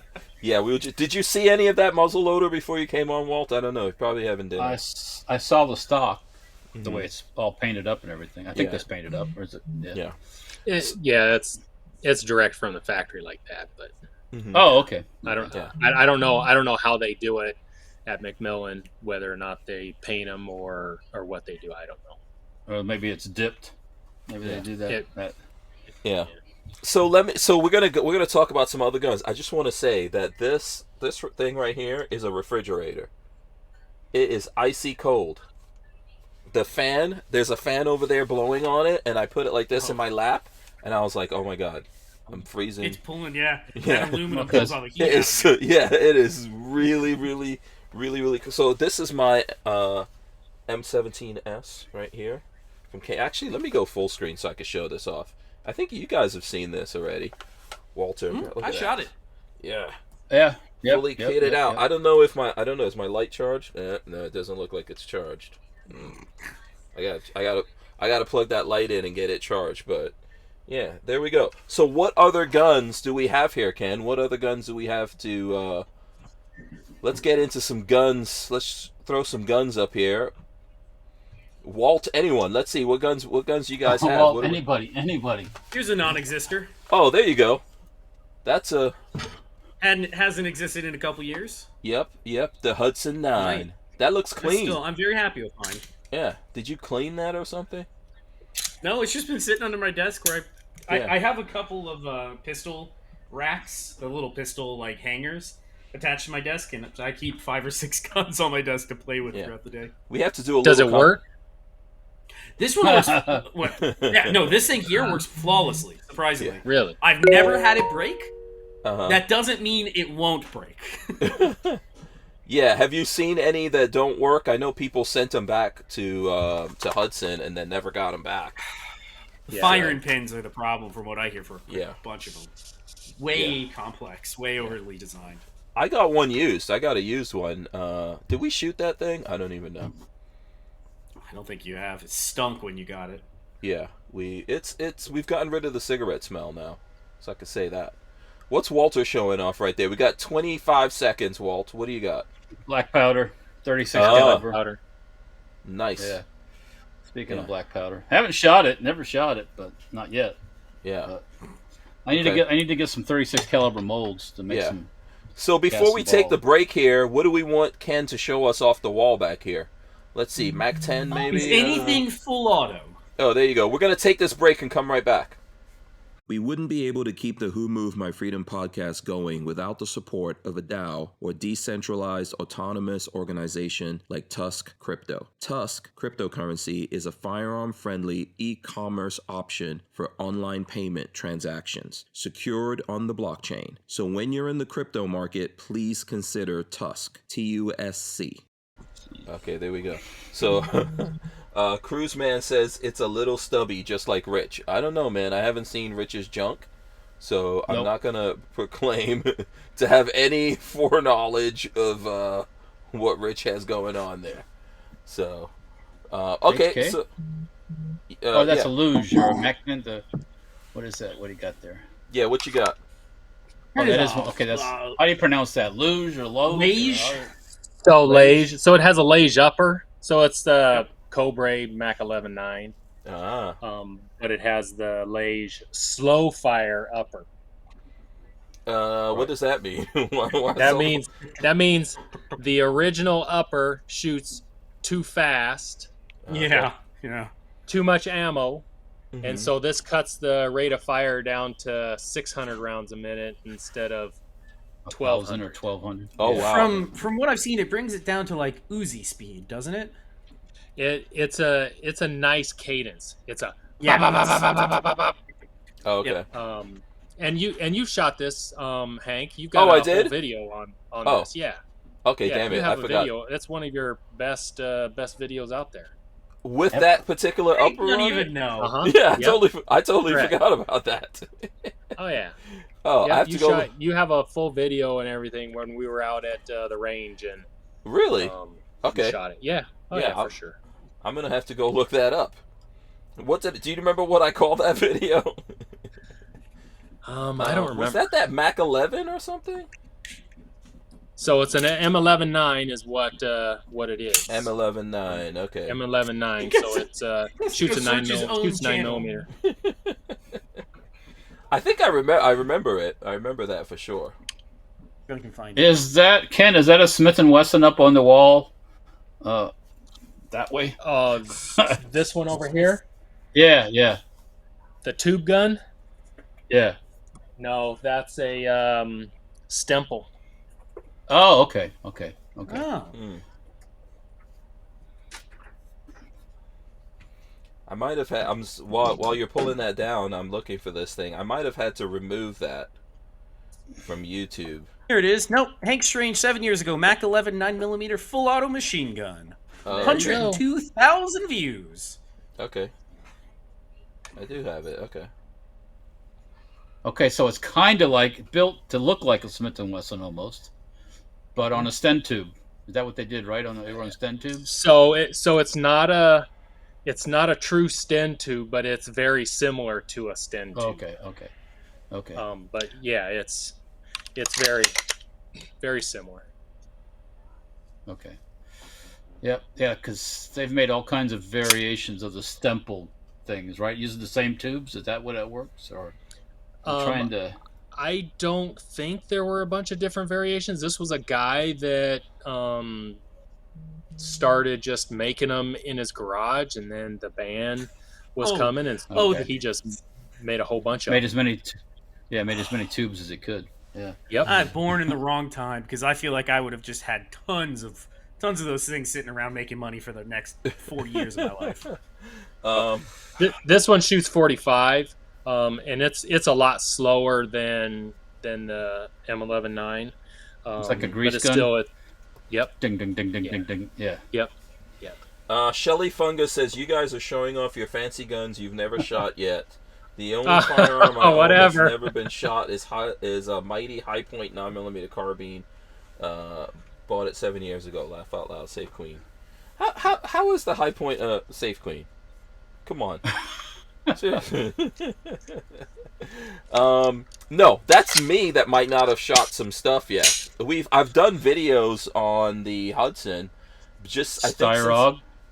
Oh well, yeah. Okay, all right. I have shot Styrogs before, but that particular. Have one you shot yours? No, Patrick shot it. No. It's been shot. I think you shot it. Patrick shot it. I haven't shot that thing. Oh, okay. I shot that. I shot the F2000. The only bullpup I Yeah, haven't what shot about so far that? is the shotgun. Is your new shotgun? We need to do a big bullpup video. We need to do a big bullpup video before Demo Ranch does it. Like, I'll just do a thing where I lay out all the bullpups, and and then I'll get a cajillion views like Demo Ranch. Probably not, but. And everybody can do their best Brandon Herrera imitation. Oh yeah, we'll get hair wigs. Hank, I'm surprised you haven't. Huh? I'm surprised you haven't gone looking for the Malyuk. The Malyuk. Is that available? M-A-L-Y-U-K. That's Ukrainian. Ukraine. It's the Ukrainian bullpup kit that they use for 74s. It's actually kind of cool looking. Okay, you've seen them? here? If you go watch combat footage from Ukraine, you actually see them more Oh, okay, often yeah, than I know what the would gun imagine. is, but yeah, I don't know if I've actually. So that's available in the States, that kit? Hell no. Oh, okay. But I figured you would have seen that by Oh. now with your bullpup obsession. Yeah, I was about to ask Ken if he's seen that. I don't know. Shelly Fungus says, I like Ken's American flag bullpup. We'll probably get him to pull that down here in a second. Let me see. I'm going to go to the... I think I found... Where is that gun? There it goes. That's it right there. Yep. That's the gun right It's there. got some good views on it. Yeah, that's back in the days when they used to let me get views. Look at Ken. He looks like he's in a Star Wars movie with that headset. Big old headset. I mean, seriously, those two, that left and right side, are bigger than Ken's whole head. All right, Ken. Nothing personal, but the headset looks like Princess Leia's buns on her head. Yeah, thanks. That's awesome. What gun range was that at, Ken, that we did that? I was at Rio Salado. Okay. Yeah. That was 7 years ago. What the hell was I doing? What? I don't even know. I don't know. You came 15. came out and we went to the range, and I don't know what else you were doing. You came out for something, some other event. You were meeting with some other guys. I think that I was doing something with those guys that make that trigger. What is the name of that? Well, trigger? you did some with them, but that we were just a sideshow to Right. Was hanging out. what with you really. Playing second fiddle. Right. Yeah. No, that's cool. Okay, so what are you going to show us here? What you got? Show us what you got. Oh, someone asked to see that. Nice. America. Yeah. Is that hydro dipped or Nope, what? this is Cerakote. Oh, that's a lot of work. Yeah. It looks good. Yeah, no, Yeah. it looks great. I just imagine that was a lot of work to get that done. Mm-hmm. Yeah, he does a lot of good stuff. I don't do any of the Cerakote. I send it all out. There's a guy in Tempe local, and I just, whenever I have anything Cerakoted, I just send it to him and say, go to it. Yeah. Dan Hates You says James Reeves did a bullpup video today. I haven't looked at that video, but I looked at the title. I think it says why the Tavor is better than an AR-15. You guys want to comment on that? I agree. Okay. That's it. I haven't looked at his video. Go ahead, Walt. Go ahead. I haven't looked at it either. I saw it. I haven't looked at it. Today, I started my day. First thing I did, I went to Lowe's, and I bought some plywood, and I bought actually a little 6,000 BTU air conditioner, just in case I can run off the generator. Yeah. Lowe's had tons of plywood. They had tons of water. Oh, really? And they even had those little air conditioners still in stock. Yeah, I'll take it off your hands when you're done. What are you gonna do? Where'd you got it at Home Depot or Lowe's? Lowe's. It was $229. Oh, Not okay. bad to cool a little room off if need be. Yeah, that's the idea. Is just put it in the window and run it off the generator and where you're sleeping. Yep. But Be much more comfortable in the heat. Yeah. Yeah. Well, we'll I see mean, if we in your need it. I 80 don't know. degrees, poor Ken is having to deal with, how many degrees was it today, Ken? It was 102. 102. Yeah, It was nice They today. haven't got any relief. Yeah. It was nice.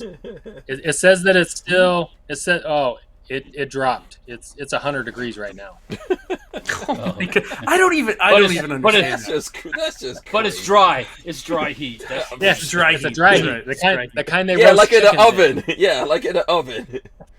the kind that sucks the life out of you, and you don't realize it till you're like 2 seconds from death. Yeah, exactly. Shout out to Armament and Axes. He gave us $5. He says, first, hey Ken, good to see you again, but still, what's that? Still got the K&M shirt, and Hank's a dork. Just showing my support as Hank's a dork. always. Peace to all. Stay 2A strong. So there you go. Yeah, he always he always likes to say I'm a dork. I am one of the sexiest dorks in the whole gun world. Yeah. Sexiest dork in the whole gun world, right here. Yeah. Hey. Come on. You know what? And We the should Tavor- do a and calendar. Tavor- and the Tavor is the best thing in the world. Boom, done. There you go. Done and done. I think if we got like 8 more people, 8 more dudes, we could do we should do a calendar. Seriously. Can I ask Ken a serious question now? Oh, Have you had I a thought chance that to get a hold of the new bullpup on the market from the one from Bosnia? No, are you talking about the Springfield? Yeah, Springfield Armory selling. Right. No, not Help Yeah. Up. No. Hellion. Not Hellion. Mm-hmm. Yep. Yeah. No, I have not put my hands on one of those yet. Are you into it? Not into it? I would like to handle it just to give my opinion when people ask. But I don't know anybody that has one, so I'm not going to go out and buy one. Put it that way. Yeah. I think they're ugly. I actually saw them out at the gathering this year in South Carolina when we went up. South Carolina, I think so. I saw it. I didn't shoot it. The trigger, from what I hear from people, was kind of squishy. Long pull on the trigger or whatever, but I think there's a lot of people that like it. Yeah. Typical.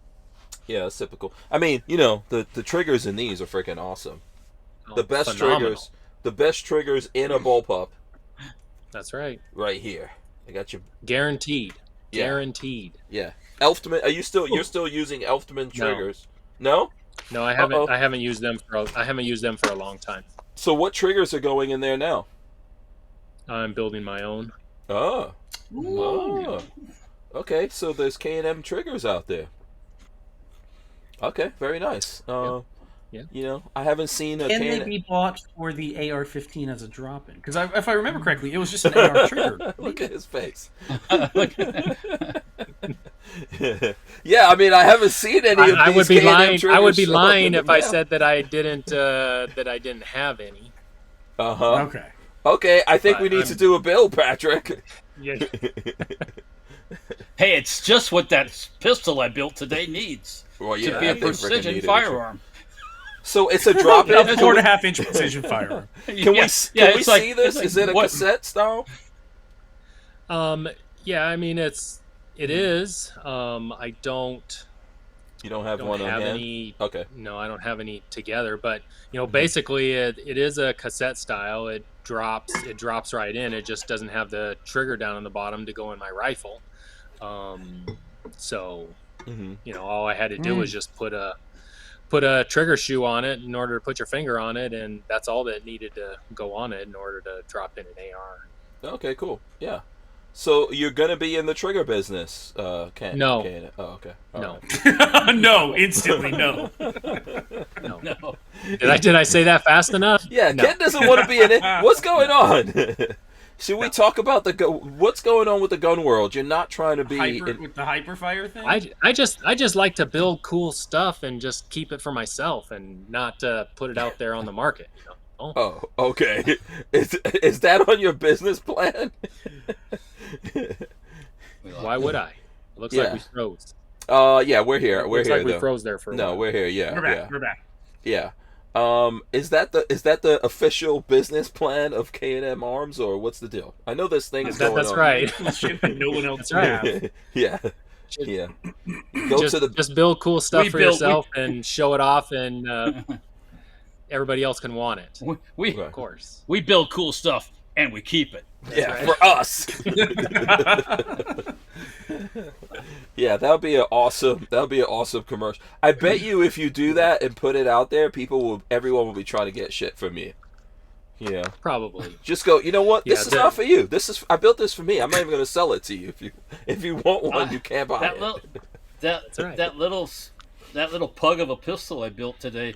After I built this, I got to do one of these for myself. Right. Throw it on the But M16. Just for the problem is what's the market for it, right?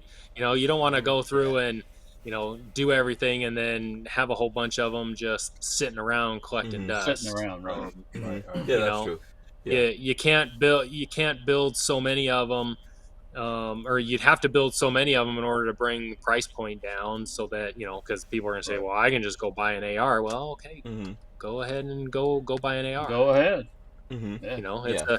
It would be a niche. It'd be a niche market. And the thing is that going to, with all the new regs and everything that are coming down and being thrown at us as manufacturers, what is going to be legal and what is not going to be legal in 6 months from now? So do you spend all your time and do everything, and then all of a sudden, boom, it's it's an NFA item now? Yeah, go ahead, Walt. I know you. No, I was gonna something like that little pistol. I'd probably make parts, and then people can do what they like with it. Yeah, but it all depends on what ATF is considering parts, and whether or not you have to serialize those, and whether or not they become a controlled item. Yeah, because that's what they're doing. I guess at that point they just become an item. Yeah, I mean, so seriously, the both of you are in business doing this. When I like back during the ban, the first assault weapons ban, did it stop anybody from building anything? No. See, the problem people have now is this medium right here. As soon as they build something, they put it on the medium and they start shooting it, so the whole world can see their illegal shit. Right. And then when something happens and they show up on their door and they get arrested, they're like, it's not fair. It's not. Well, why the fuck did you make this thing? I've seen some of these people shooting their illegal AKs on the internet and stuff. I'm like, man, you're out of your mind, man. There's no way. Right. Yeah, I saw. The problem comes is that when you do have something that's legal, okay, let's talk about AR pistols. Okay, they're coming after the AR pistols, and they're wanting to classify them basically as NFA items if they have a brace on them. Well, yes. Yeah. So yes. So you can make something really cool, and you can get it out there on the market, and then the powers that be come down and say, sorry, it's a machine gun. No, it's not a machine gun. It doesn't fall under the definition of a machine gun. Oh, nope, it's a machine gun. We've changed that definition today. Right. Yeah. And it's all under, interpretation, and it's ridiculous. So how do you go through and do all the development work and throw it all out there, just to be able to, make some money for a period of time and then get it shut down, and then everybody that you sold all that stuff to now can become an illegal possessor, and you've been a part of it. Yes, it was legal when you did it, but now you're part of it, and they want to have all the records of everybody that you sold anything to, because now they're illegal possessors of machine guns. It's stupidity. So what do you do for anything innovative and something that's going to be different? We talked off the air before we came on some things that I want to do, but I'm kind of holding off on it because I don't want to put all that effort into it just for them to say, oh, it's an NFA item, you have to register as an NFA item. Yeah. Does this feel different to you guys? I guess that's the question I want to ask. I don't know if we have enough time to really answer it here in these 30 seconds, but I'll give you guys a chance to think about it, and then when we come back, we'll get into it again.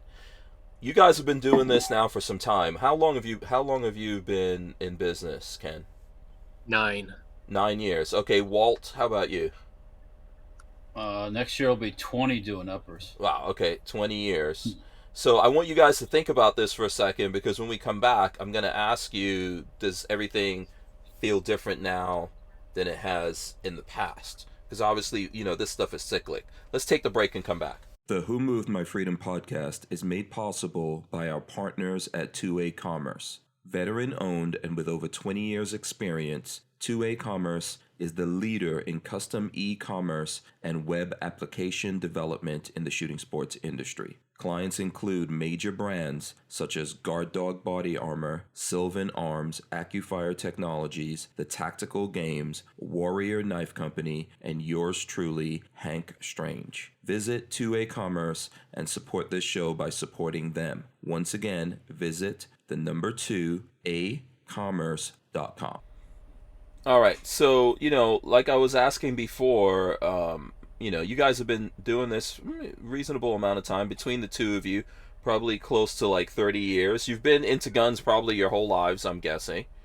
So does this feel different now than it has in the past with all the politics, dudes coming and going? Is it really worrying you?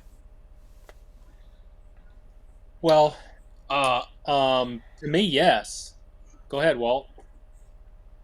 No, the whole, not just the gun stuff is different. Everything is different.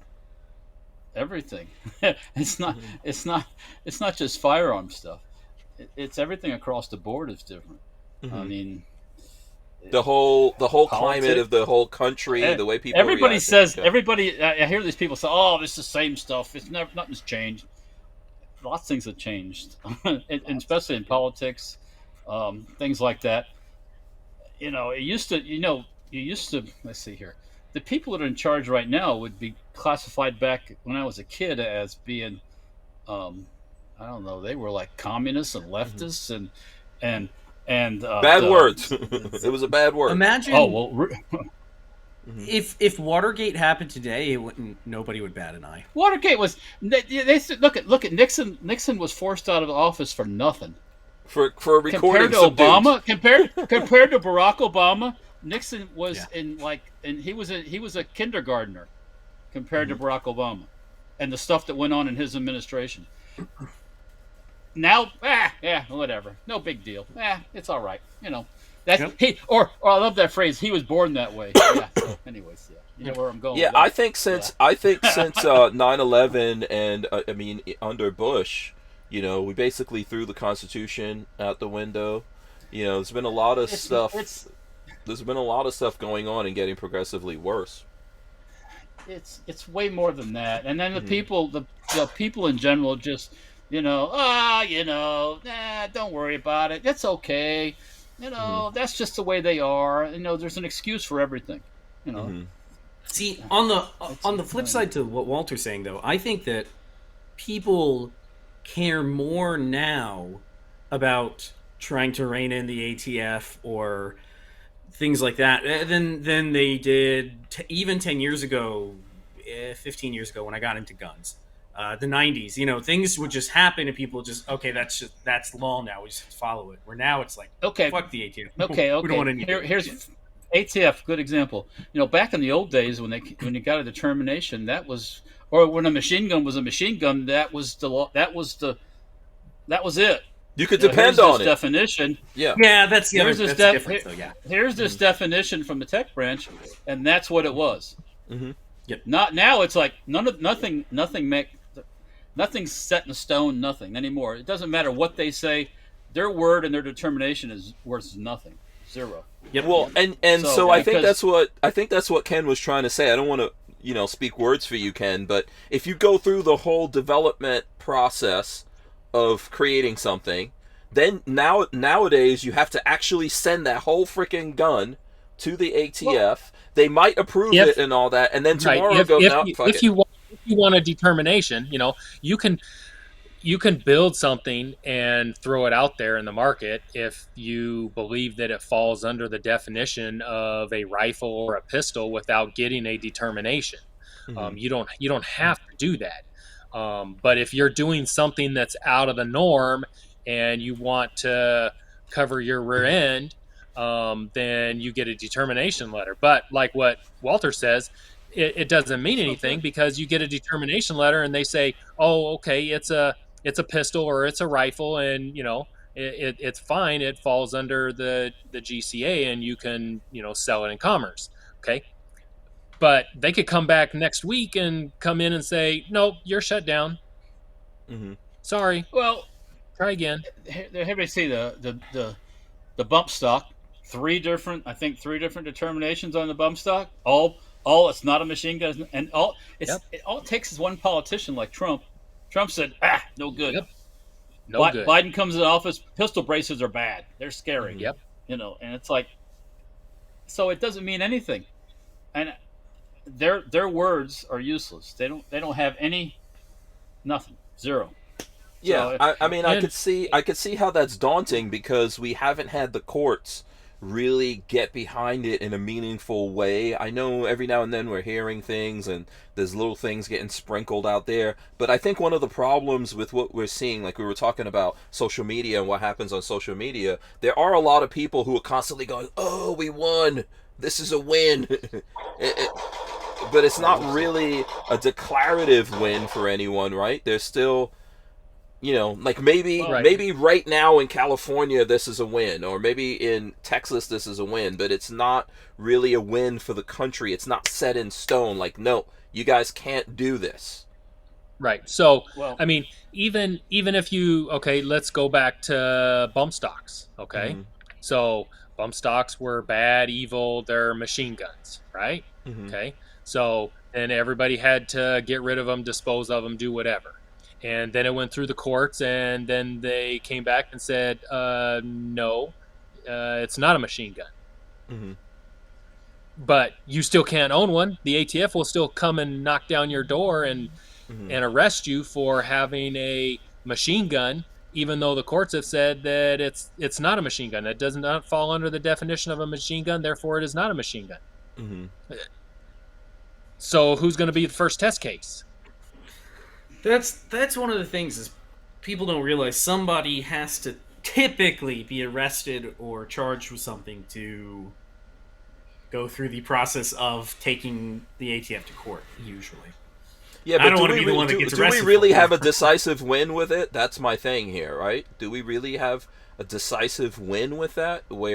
Because look, the Supreme Court said that New York State can't do what it's doing by making it so and they're difficult. Still doing it anyway. We're still fucking seeing it. New York State is doing a lot of shit they can't do. They just decided to sue Trump with no victim. Did you think that they were? Did you think New York was going to follow that?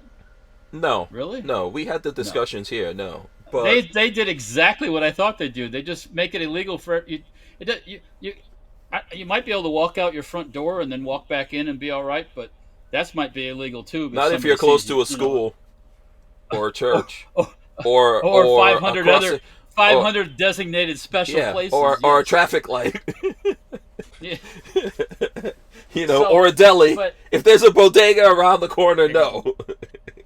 Did you guys see the video? There's and this is a little bit of a jog in a different direction, but we're gonna come back. There's this video that's out right now in New York subways of a vagrant or something in the subways beating the living crap out of a woman, like kicking her face in. Right? Let me guess, nobody helps at all. There was a guy that tried to come and help her, and the guy just scared him off or whatever, and he just went right back to beating her. That's New York City. This is happening every day in New York City. Like, Illinois is dropping, like, you're not going to go to jail if you kidnap people or if you rob people, all kinds of stuff. The purge laws and stuff like that these places are going with. And the reason why I'm saying all this, do you think we're going to see change? Do you think if people are really mad and we get different people in politics that we'll see change? That's my question. I don't know. I don't think so. Unless somebody comes in and does something drastic, like what Trump did with the border. Okay. So unless somebody comes in drastically and does that, I don't think there's going to be any change in the firearms community. That's the way that I see it. And who's to say that the next person that comes in doesn't go in and just unchange everything? You can't do these things under executive order. They all have to become law. And even when they become law, just like Second Amendment, shall not infringe. What part of shall not infringe do you not understand? Mm-hmm. Yet we're being infringed on every day. Mm-hmm. The law's already there. I think the law's already in place. They're just ignoring it. None of what ATF does is law. Mm-hmm. No. in the conventional sense of the normal, it gets voted on and people have to say yay and nay and all that stuff. It's all that's all that regulatory bullshit where they can do anything they want, and then it's has the power of law. Well, how is that of the power of law? I thought we elected those people in Washington that are supposed to make the laws and do all that stuff. That's what needs to change. That's the thing that needs to flip. That includes with the EPA and the Department of Energy and all these other Nazi type, Yeah, I mean, I think Trump had a willingness to build a wall. I get it. I think immigration is great for America when it's legal, and I think America needs to have one line when it comes to immigration. And for sure, just like you lock your doors, you got to secure the borders. I'm with it. I don't have a problem with that. But he wasn't willing to do shit about what's happening when it comes to anti-Second Amendment things going on. He offered up an ATF guy that was bullshit, and then dropped it. Well, he could have cleaned the ATF if he wanted to, but he did. That takes a real set, like a left and a right one, and he didn't have it, and he doesn't have it. Not for that, for sure. Yeah. So, well, I mean, what's the big deal off of his shoulders, or any of these? If he was president, go, you're fired, get out, boom, you're fired. What's going to happen? You remember when the Israelis said that Jerusalem was their capital, and Trump agreed to it, and the Arabs were like, oh my fucking God, they were like going nuts, and all of a sudden, 2 days later, it's done. Nothing. That's the same. The news cycle is the same thing with if he was to fire all these people, a couple days later, over, finished, done. Nope. Look at when Obama was in charge. When Obama was in charge, he fired a whole bunch of federal judges. Yeah, I'm not. Did the world come to? The way to do this is to fire a ton of people. No. Yeah, I mean, if you want to clean up these places, you just get rid of all the management. I mean, and people, well, what'll happen? It's like that's definitely needs to happen in the FBI, the ATF, FBI, all those things. Massive overhauls. The VA, all these things, all need to be all these. So what difference does it make? Like, I see people saying there's millions of new gun owners out there. Do you think that makes a difference? You think? Not a bit. No? Like I said before, and I'll stick to it, 98% of those new gun owners don't know the first thing about the politics of the firearm. And they don't care about it. Yep. They got their gun because they were scared shitless, and that's it. What? What were you going to say, Patrick? No, I wanted to change the subject, but I'm waiting until a better time. Go ahead. Why? Go ahead. What happened? That article or the Crump thing you sent us earlier today, it just popped up in my newsfeed again about the couple buying surplus boxes. But no, I don't want to change away from politics. It literally popped in front of me, and my brain said, "Say something," and then I was like, "Wait, no, we're in the middle of something else." No, we could definitely talk about that. I think it's indicative of what we're talking about here. Let me see. I'm gonna pull it up so I could show this. Yeah, it's the same. Yeah, I guess it's the same thing. It's the same thing. It's the same thing. Yeah. Having too much power and doing whatever they want. Yeah. So couple finds fully automatic M16s in storage cases bought online. So federal authorities are trying to figure out how at least a dozen fully automatic M16s ended up among military surplus equipment sold to a Houston couple. Can I tell you how? Well, so let's give credit. Like, I first heard about this from John Crump. He was talking about this. Basically, these guys were buying surplus stuff. I know your dad does that. You probably do that. You do that too. Those cases pop up on GovPlanet. GovPlanet's the contractor selling all the stuff. I've seen them recently. I bought some back in the 90s. I haven't bought any lately. But so so those people obviously bought them. They bought a bunch of them. They didn't bother to open them until they got back and they opened them. I would be like, oh. So I think what happened was they had a friend come and help them sort all this stuff out, and they're like, "Hey, you could take one of these."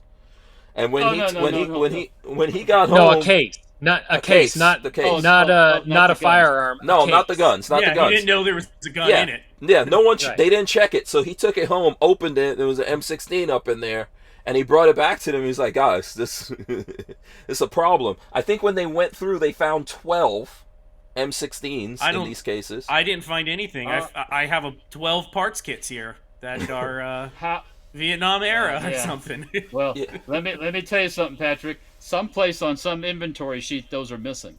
Oh, those are missing. It's gonna catch up to you eventually. Find them. Yeah. And if you're the last guy that's got your hands on them, you in big trouble. Guilty.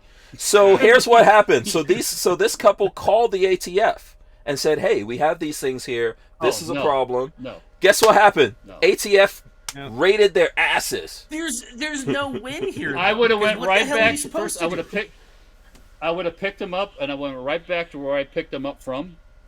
That Gulf Planet back in the location. And and just leave them right there and say, "Hey, you got a problem here. You need to take care of it," and leave. Now, Well, they got your name. They got your name and number. Obviously, if it was like if you picked up a grenade box and there was a live grenade in it, and okay, you got two choices. You can go blow it up someplace, or you can take it back where you got it and say, "Hey, there's a mistake here. You need to do something with this." Don't call ATF because they're going to raid you. Like I said, that's a great way to they can get their guns out and play and come charge you. Yeah. So. Well, that's what happened. I bet they still would have gotten raided because even if you would have taken back the cases and you would have said, okay, there's 15 cases here and 2 of them are loaded and the rest of them are empty, they're gonna say, well, where's all the rest of them that were in these other cases? Yeah, these guys are going to get investigated forever. They're always going to get investigated. Either way, every time they do this, the next time they order some shit from Gov Planet, the ATF is coming with that shit. Well, right? So what if the normal way that I would do it? You start investigating backwards. Which who brought these to disposal? Who carried them before that? I guarantee what happens is the guy says, "Let's put these in here, and I guess let's buy them ourselves, and we'll get them." Someone was running a scheme. Yeah, maybe. Yeah, I mean because this means that like for it to be so malice. Well, for the cases to be that light, I'm guessing they found more than. They found just one in each case, right? There's something weird going on there to me. Yeah. Don't you think? Yeah, they found one per case. Yeah. Yeah, if they found one per case, there's something fishy going on there. Yeah. Yeah. I don't. It's hard to say. You're not there, but yeah. And I've never had anything happen like that. Yeah. But I would definitely backpedal my ass back where I got them from and leave them. Or you can do like Patrick says, you can cut them up for parts, but I wouldn't want to get caught with those parts. Exactly. Yeah. Yeah. And I don't have those M16s. They might why do you have 13 M16 parts kits? I bought those. Yeah, I found them. I found them. You keep saying that all the way to prison. Yeah. Oh yeah. When Bubba is standing over you trying to get some, you'll be like, yeah. This is not my right. Yeah, don't do it. Listen, at the end of the day, these guys did the right thing, but this is how the ATF is, man. Well, you're guilty until proven innocent. That's what them. So. Yeah, and if you're an FFL, you're especially guilty. I mean, that's one of the things Ken and I were talking about before we started. Right now they're trying to shut down as many FFLs as possible. I don't know what the number is, but I know they've shut down a bunch since Biden took over. So, yes, the whole zero tolerance policy. Yeah. What is this thing popped up Hank here? 20 at the Sportsman's Guide. Are we pixelated? Do you see everybody else look pixelated? I think no. I think that's totally my fault. I think we got some stuff going on here. I think probably what we're gonna do is get ready to wrap. How's the weather outside, Hank? Is it storming outside? We're gonna get ready to wrap this up here before I lose. I'm seeing indications that I'm gonna lose internet very rapidly if I don't do something. So right now I'm over here like, oh shit. I could lose this internet any second. So let's wrap this up here while we can. Let's do that. Ken, if you're still there, tell the folks out there how they can get in touch with you or follow you or find out more about K&M Arms. KMArms.com. Very simple. Okay. There you I go. need to start doing some more social media stuff. But I've been just busy building and shipping, and so before the ATF shuts me down, because they're gonna come after what I'm building next. It's gonna be the next thing on the list. Okay, cool. Let's go to Patrick real quick. YouTube.com/babyfaceP or Instagram baby_faceP. Go check out all my stuff. Okay, there you go. Walter. Safety Hour Firearms is on YouTube, Instagram, and Facebook, and Utreon, and so is Dirtfoot Racing, and then StuntParts.com. Yay! Okay, there we go. Whoa, I'm gonna run in the end. Someone's gonna give us words of wisdom, and we're gonna get out of here if it's possible. Get up! Welcome back to the Hanks. Press the wrong button. Press the wrong button. Okay, here we go. All right, guys. The ship is sinking. Thanks for hanging out with us. We're gonna rip the audio out of this and throw it up on iTunes and all your favorite places. I don't think we're doing any more shows this week, so just bear all of that in mind. You know, it's going to get a little crazy around here in the next couple of days. So, yeah, so we won't be doing any shows. Okay, so words of wisdom. Walter normally says keep your powder dry. I'm just going to throw it out there and say if you're in the path of the hurricane, keep your pecker dry because it's going to be bad. There you go. Ken, do you have words of wisdom? Oh, just keep your head up and keep doing what's right. Don't get involved with doing illegal crap. Okay. Yeah. All right. Yeah. Okay, there Dittos. you go. Dittos. There you go. All right, guys, I'm out of here. Let me hit the button. Let's see. Am I...